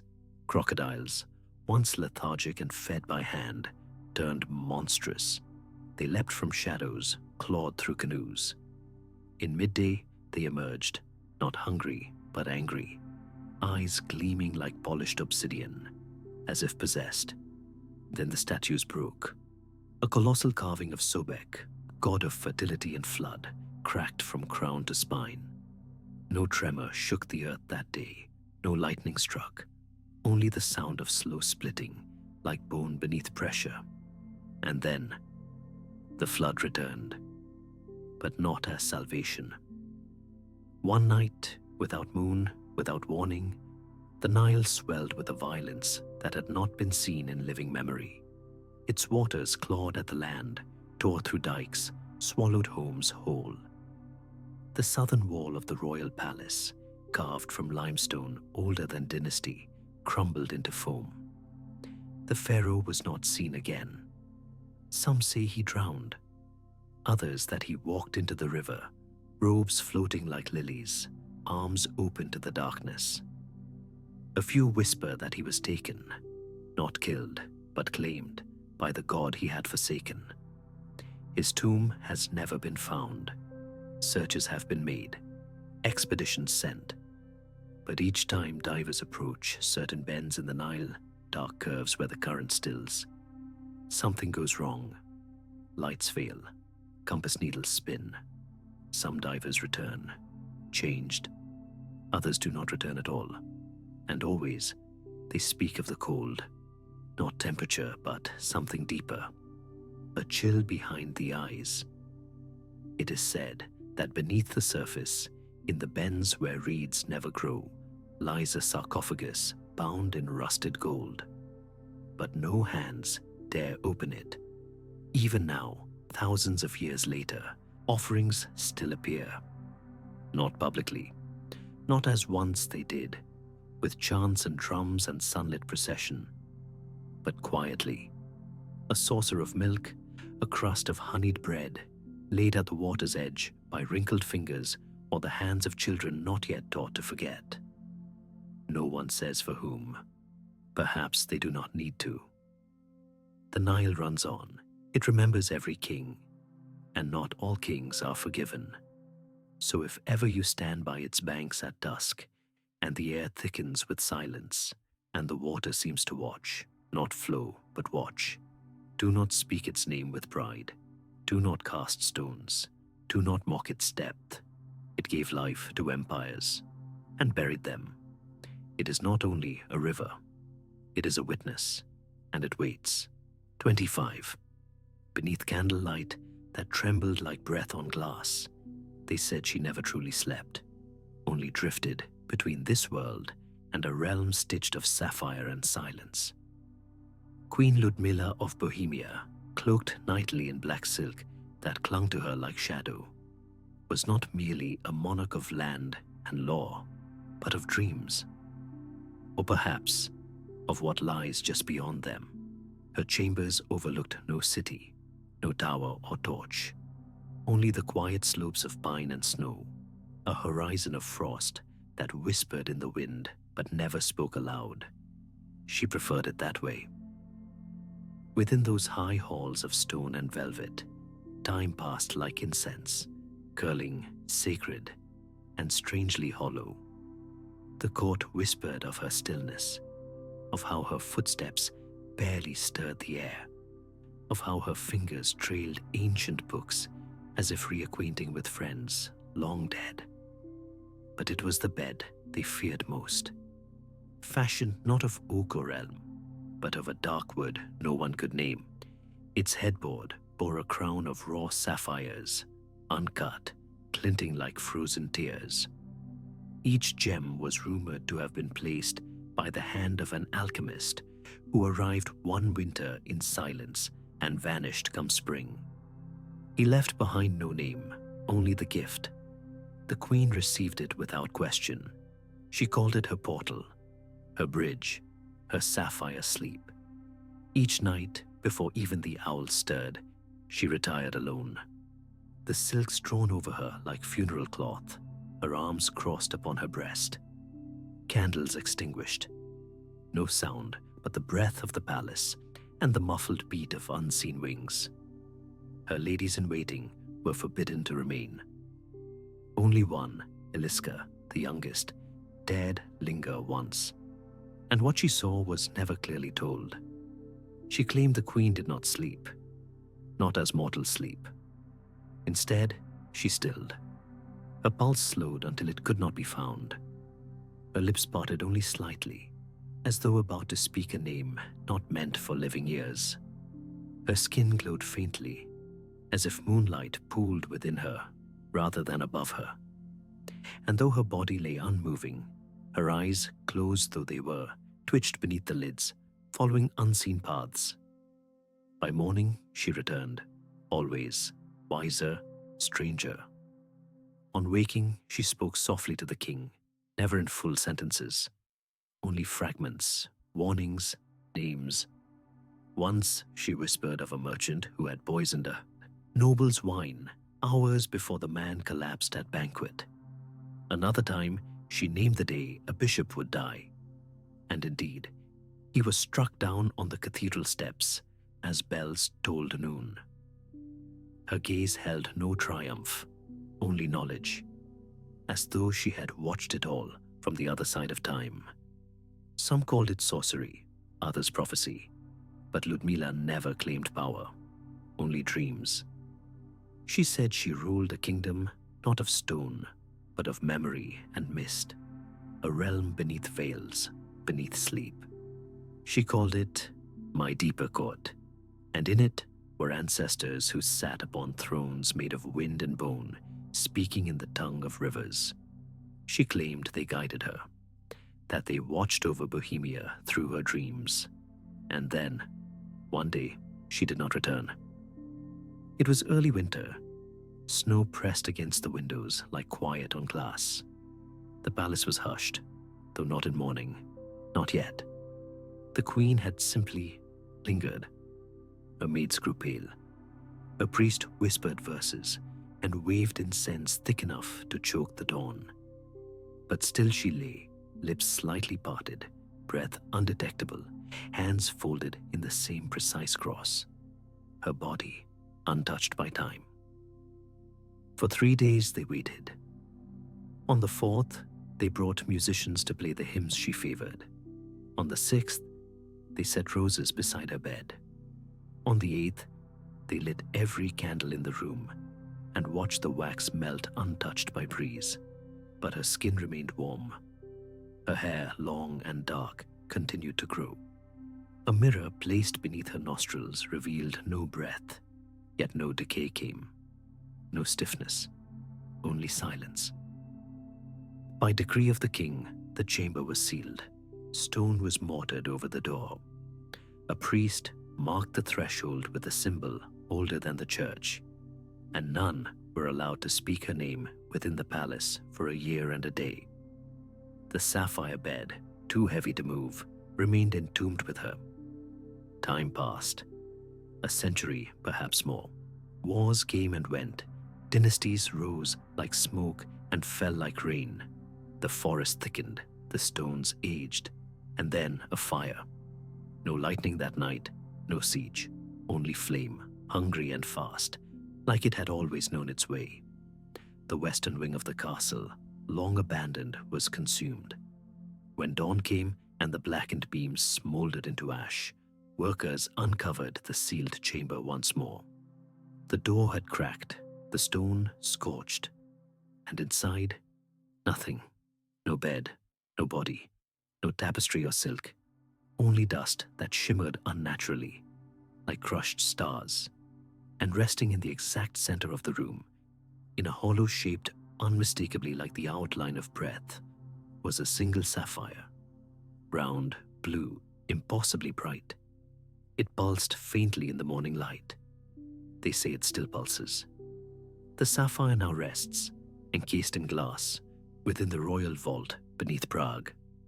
No name marks it. No plaque explains. It is not listed on any tour. And yet, once a year, on the night closest to the winter solstice, a candle is lit beside it by a hand no one sees. Visitors who have stood before it claim a strange feeling, like being watched not by eyes, but by dreams. Some say they feel compelled to close their eyes, and when they do, they see a woman on a throne not made of stone, but of clouded crystal, surrounded by voices that speak not in sound, but in feeling. She does not smile, but she watches, waiting, listening, still crowned in sleep. 26. In the high air where stone meets sky, where wind has no master and silence can betray, a queen once ruled with the poise of a saint and the vigilance of a hunted soul.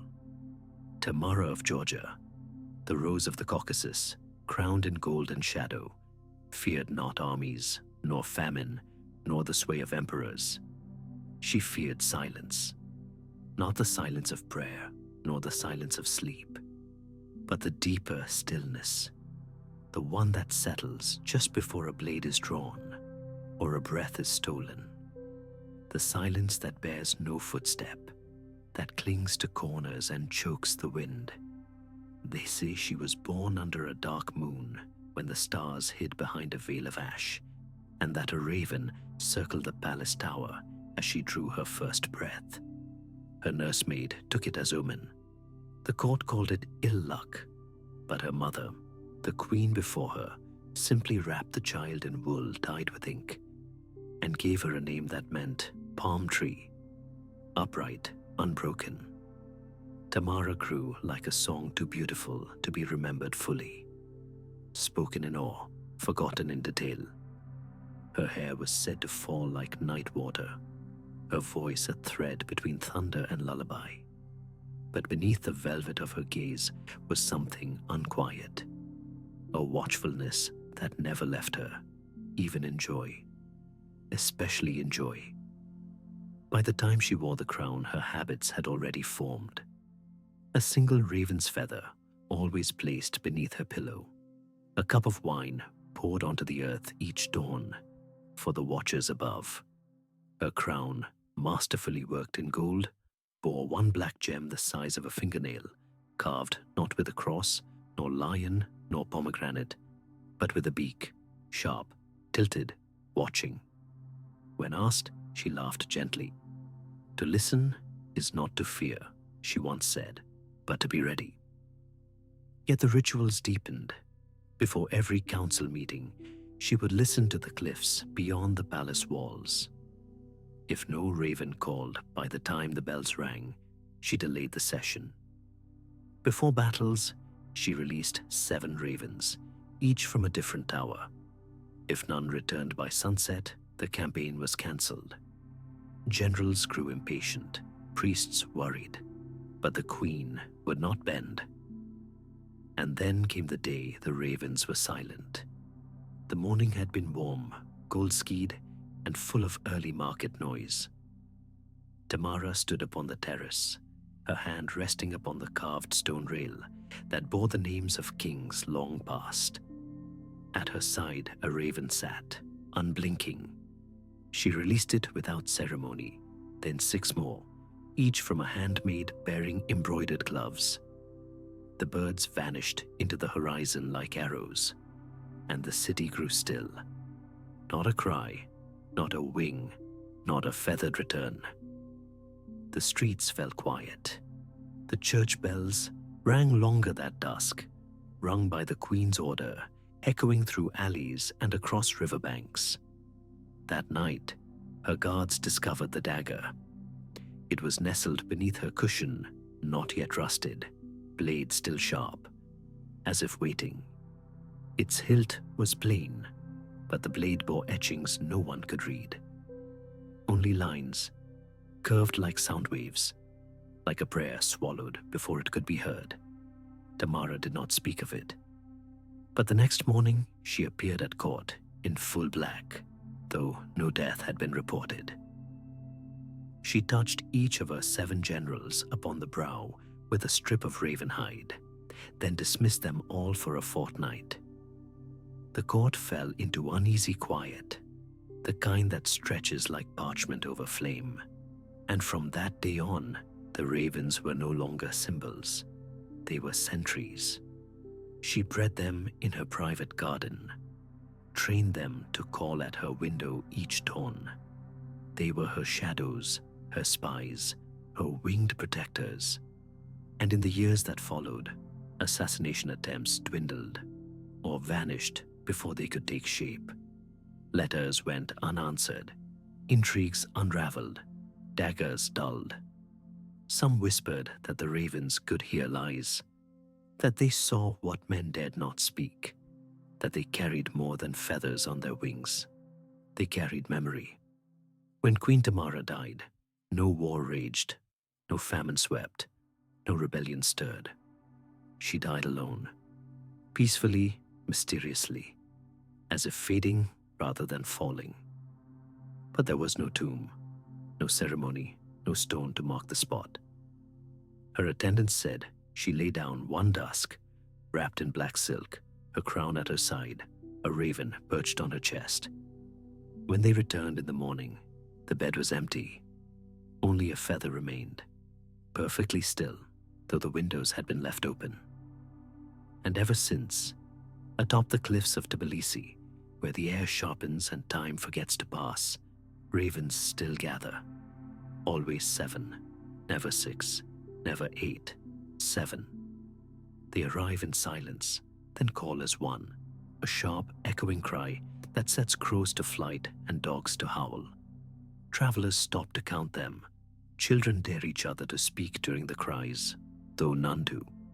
It is said that if a raven does not call one morning, a blade is already drawn. Some believe Tamara lives still, not in flesh, but in feather, her will etched into the bones of the birds, her crown worn by the wind, and so the people remember, not with statues or songs, but by listening, by counting, and by not speaking when the ravens cry. 27. Beneath a veiled sky of morning grey, in a palace of crimson shadows and whispered omens, there once ticked a clock whose hands dared trace time in reverse. It arrived in the year of the ox, encased in cedar and silence, gilded with curling brass filigree, and crowned with a single pearl inset above the dial. The gift came from far across the sea, a token of diplomacy from the Dutch to the court of the Qing. But no one who touched it spoke the same story of its journey. Some claimed it had survived fire. Others swore it had passed through the hands of a mad monk who prayed only to stars that fell upward. What is known is this. When the box was opened in the palace courtyard, the clock's chimes rang once, just once, and every dog in the imperial city began to howl. The Xianfeng emperor, weary in soul and thin with unspoken fears, asked to see the artifact in private. They carried it to the hall of quiet knowing, where incense never burned too long, and water lilies floated in bowls of bronze. There, in the half-light of a single paper lantern, he observed the clock. Its hands moved backward, steadily, precisely, with a quiet grace that made the breath catch. He ordered no repair. Instead, he placed it before the jade screen where he meditated each morning, and where his prayers rose not to heaven, but to memory. This, he whispered, undoes what is done. The advisors shuddered. Scholars begged the emperor to discard it. Time should flow forward, they said. not because it must, but because it dare not do otherwise. But he dismissed them. He had seen his dynasty strain, crack, fray at its outer seams. The Opium Wars had humiliated his throne. Rebellion bloomed like rot. And worst of all, the omens grew darker with every passing season. His son, the child heir born under a troubled moon, grew weaker by the day. Court physicians brought remedies in golden bowls. None prevailed. So the emperor began a ritual. Each morning, he wound the backward clock with his own hand, slow turns, counter to all logic. He sat before it in silence. He believed it was not a machine, but a mirror, that with each backward tick, time rewound just slightly. Not for all the world, only for him. That it peeled away layers of fate like old silk. That if he was still enough, faithful enough, penitent enough, the worst might be undone. He began to speak only in fragments. His journals from those days are strange, looping, circular, pages half repeated. The flood recedes. The flood will not come, he wrote over and over. He ate little. He slept less. Those who served him in the hall said his reflection no longer matched his face. The sun rose. The rebellion swelled, and the backward clock ticked on. Then came the storm. It arrived with no wind, only a sky blackened as if brushed with soot. Lightning without thunder. Rain that fell in diagonal sheets, slashing banners from their posts. In the hall of quiet knowing, the candlelight died mid-flicker, and the clock stopped. Its hands froze at midnight. When the emperor heard, he did not speak. He knelt before the motionless relic and placed his forehead to the floor. He stayed there until dawn. The next day, he did not emerge. On the second, he spoke no words. On the third, he died. Without wound, without fever, simply ceased. His body was warm. His lips parted as if to answer something unheard. The empress, who had long suspected the artifact's power, or poison, ordered it removed. But no one dared touch it. One eunuch who attempted to lift it screamed upon contact. His hand swelled black and blistered, so they shrouded it. A cloth of silk, spun in morning grey, was draped over the face of the clock. It was placed in a locked chamber beneath the western wing of the Forbidden City. The key was melted, the entrance sealed, and yet the wing would never know silence again. Visitors, decades later, spoke of chimes heard with no bell.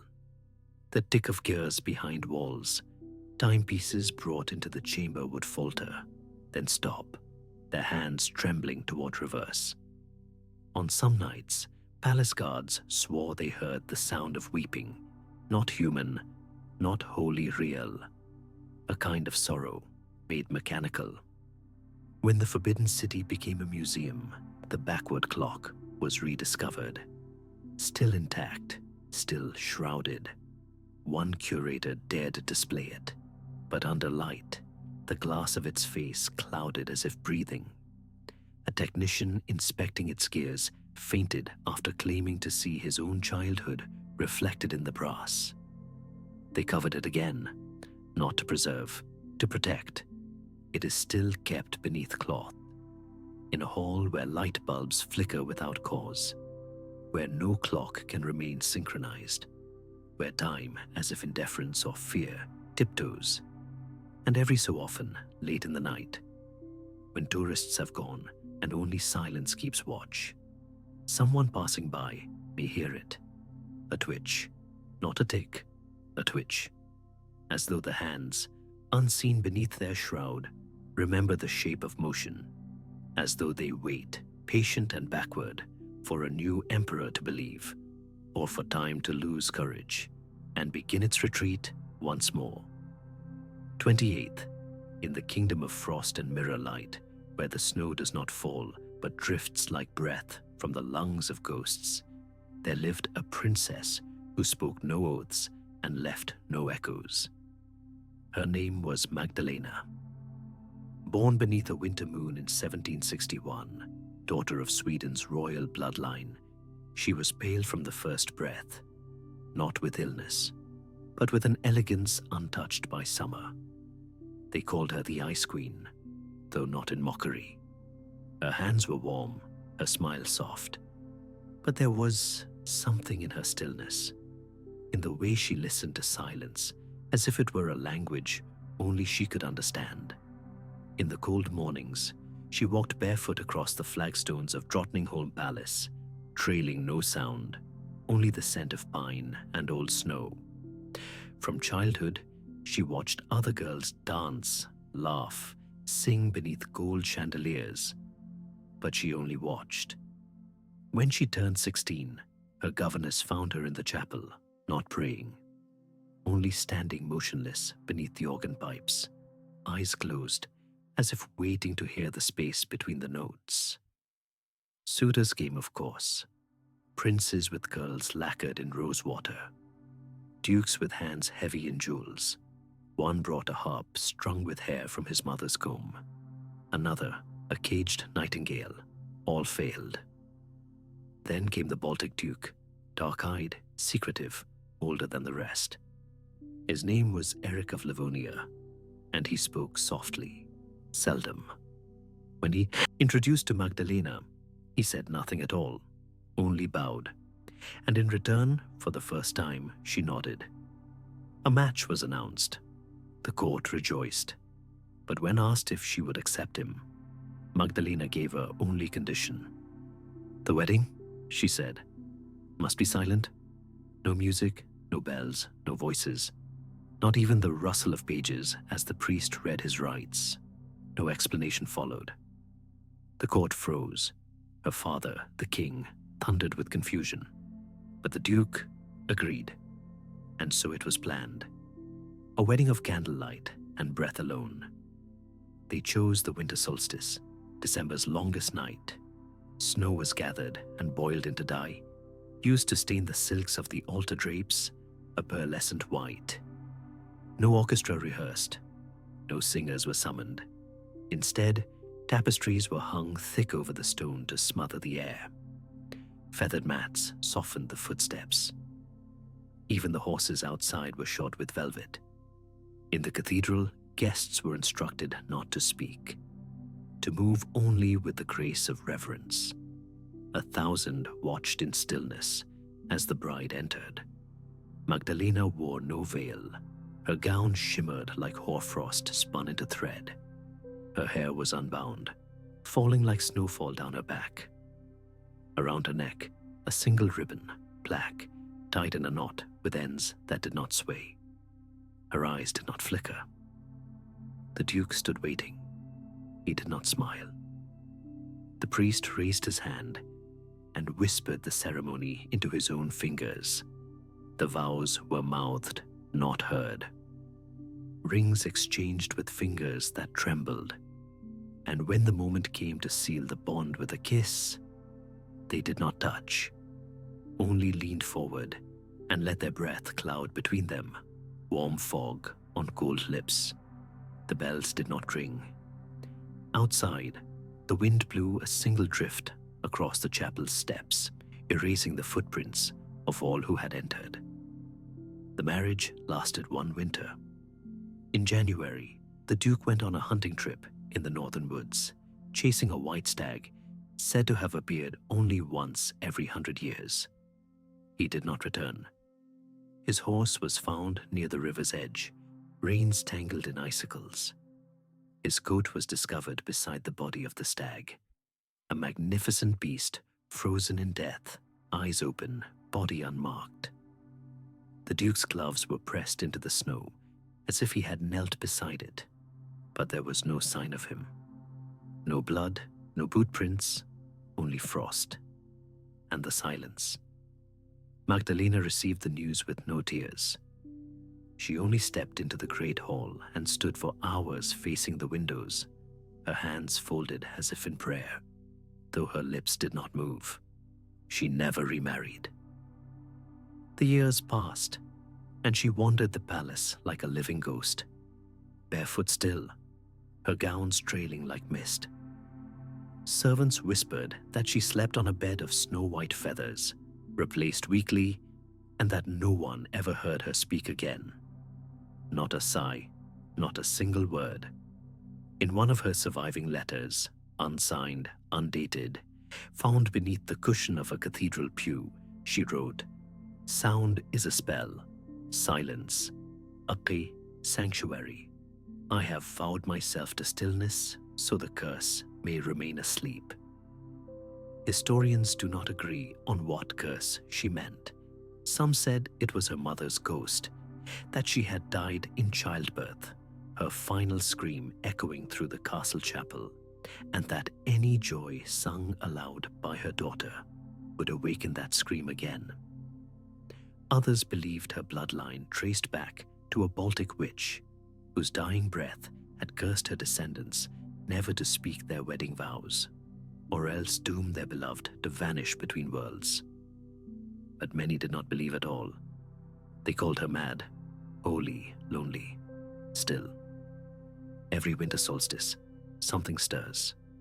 Across Stockholm, cathedral bells, tuned, timed, tested, fail to ring at midnight, not from breakage, not from sabotage. They simply do not sound. The ropes pull, the wheels turn, but no chime rises. And in that hour, that silent hour, the air tightens.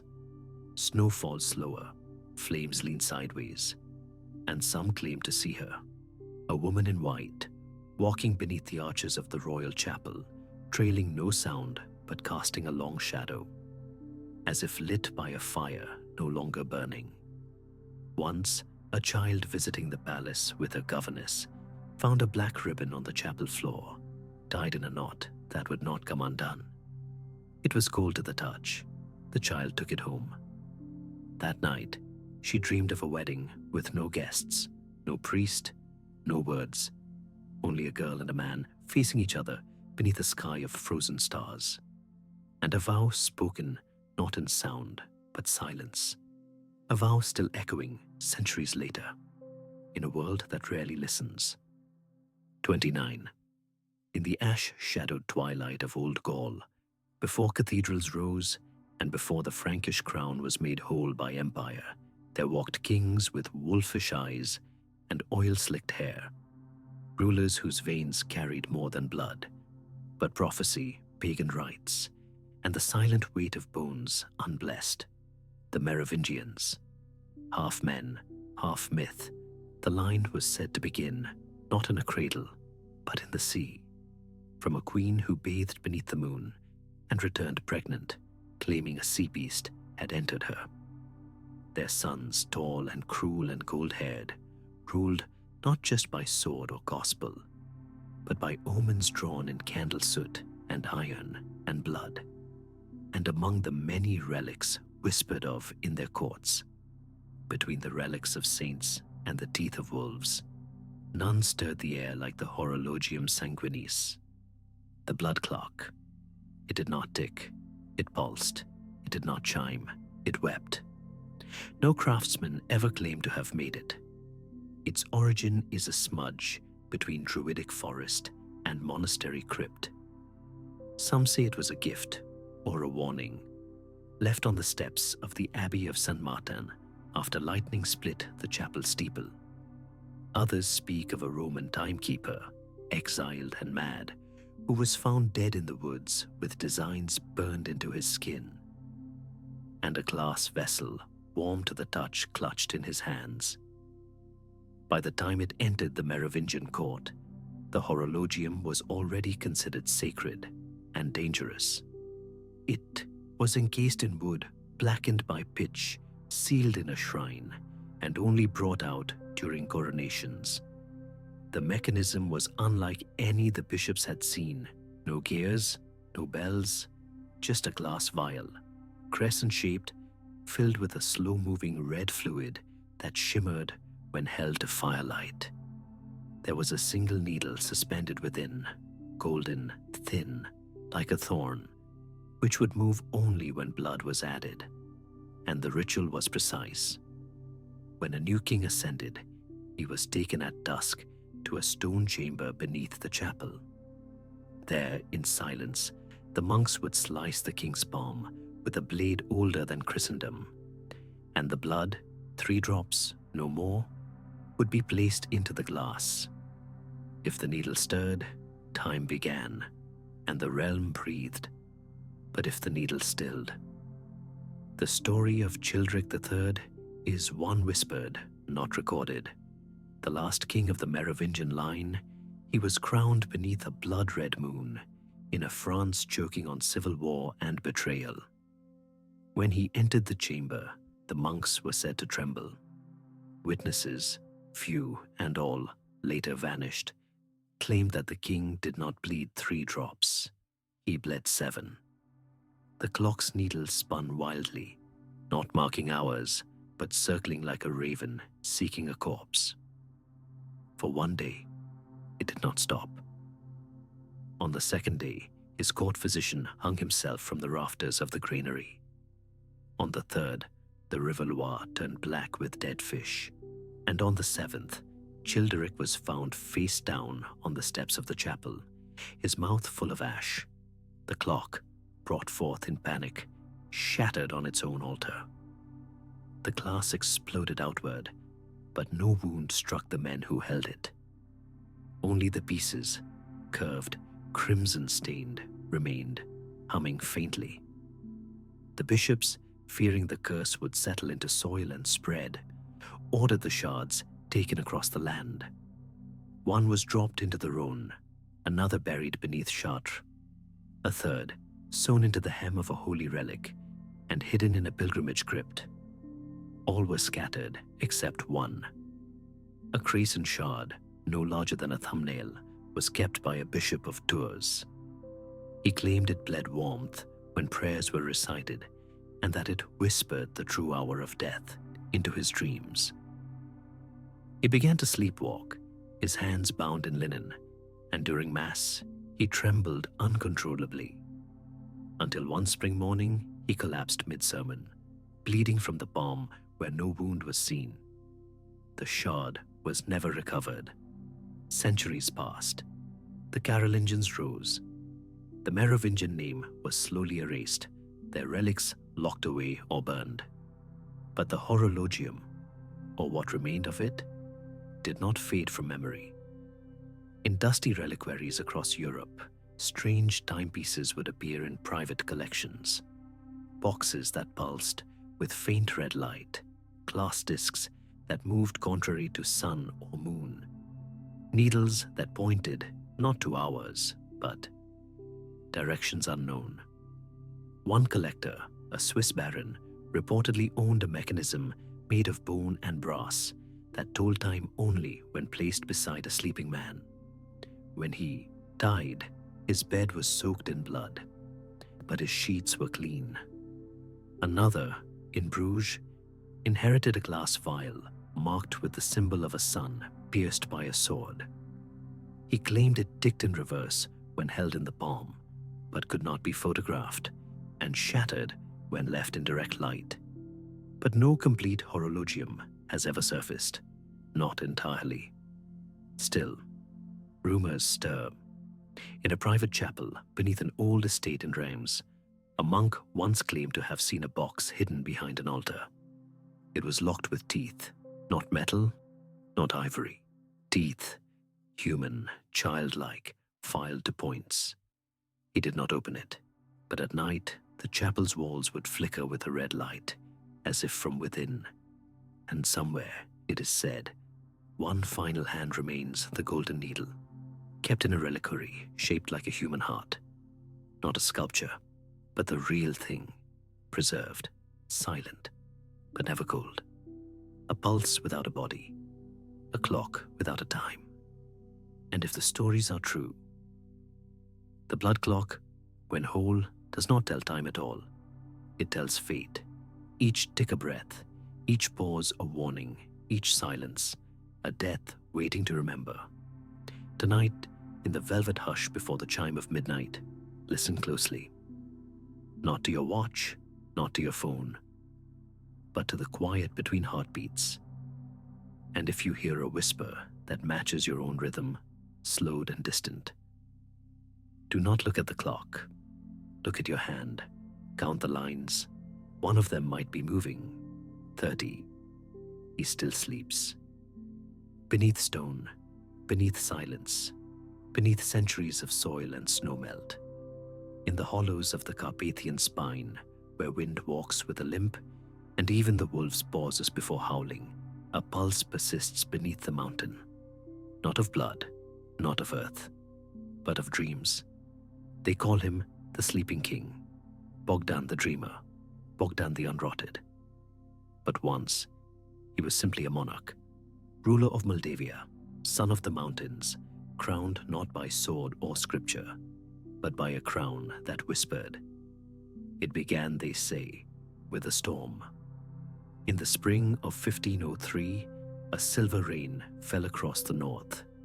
No thunder, no wind, just droplets that hissed when they struck stone and left behind a sheen that glowed faintly in moonlight.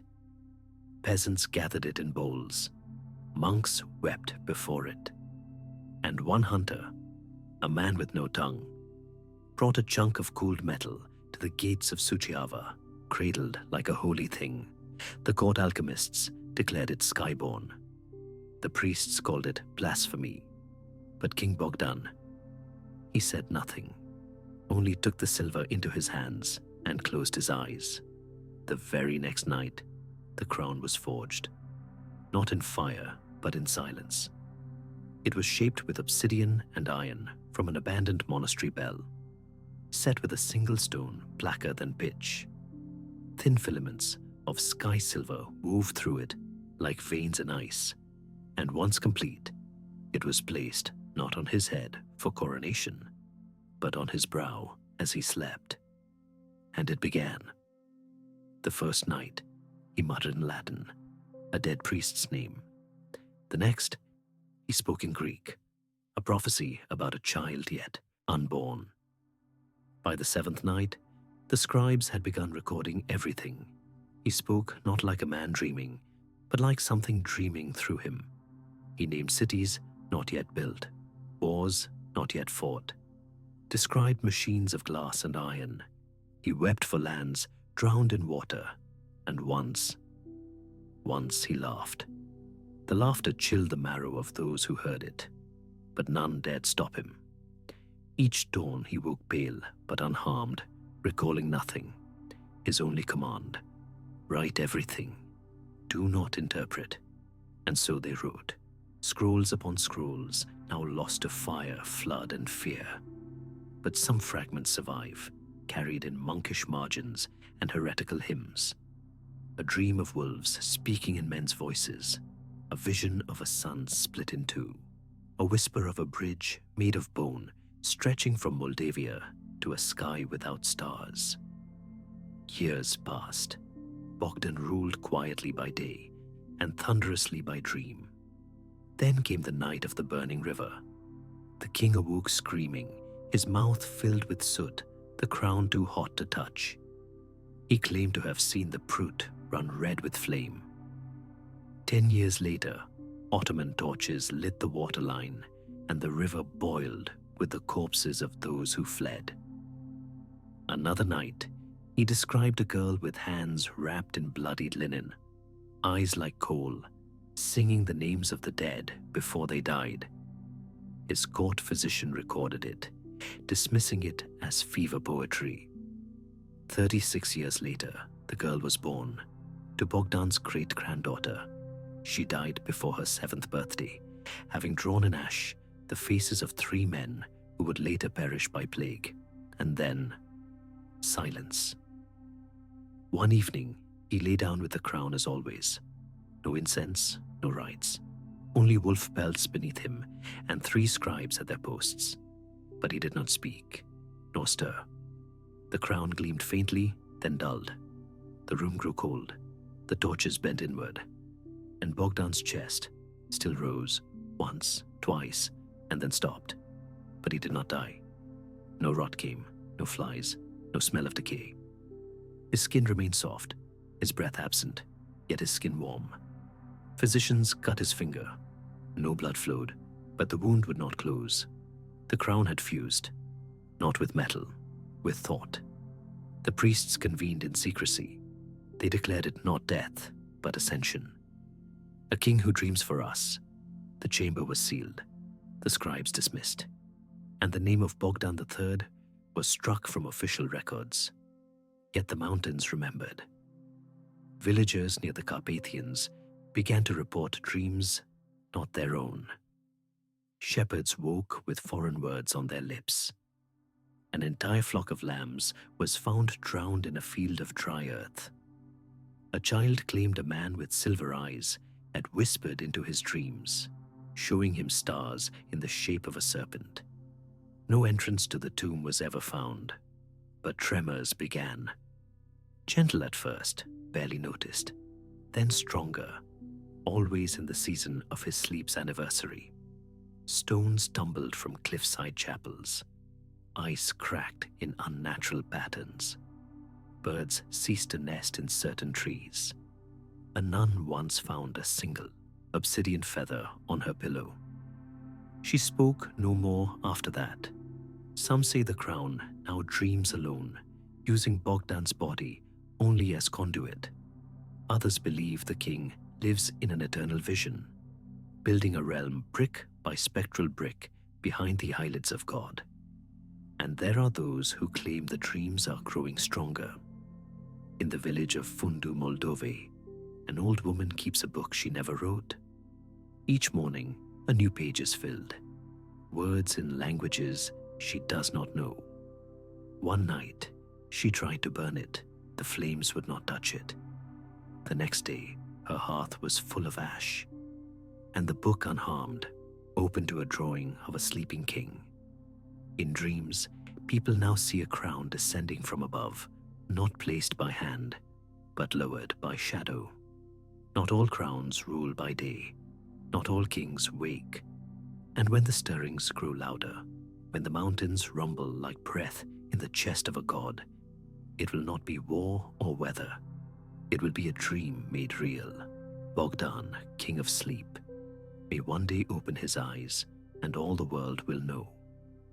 The waking was the dream was the kingdom, and he, crowned in silence, will rule once more, not with sword or speech, but with a thought too vast, too ancient, for the mind to bear. Tonight, if your sleep is uneasy, listen. The mountain is turning in its bed.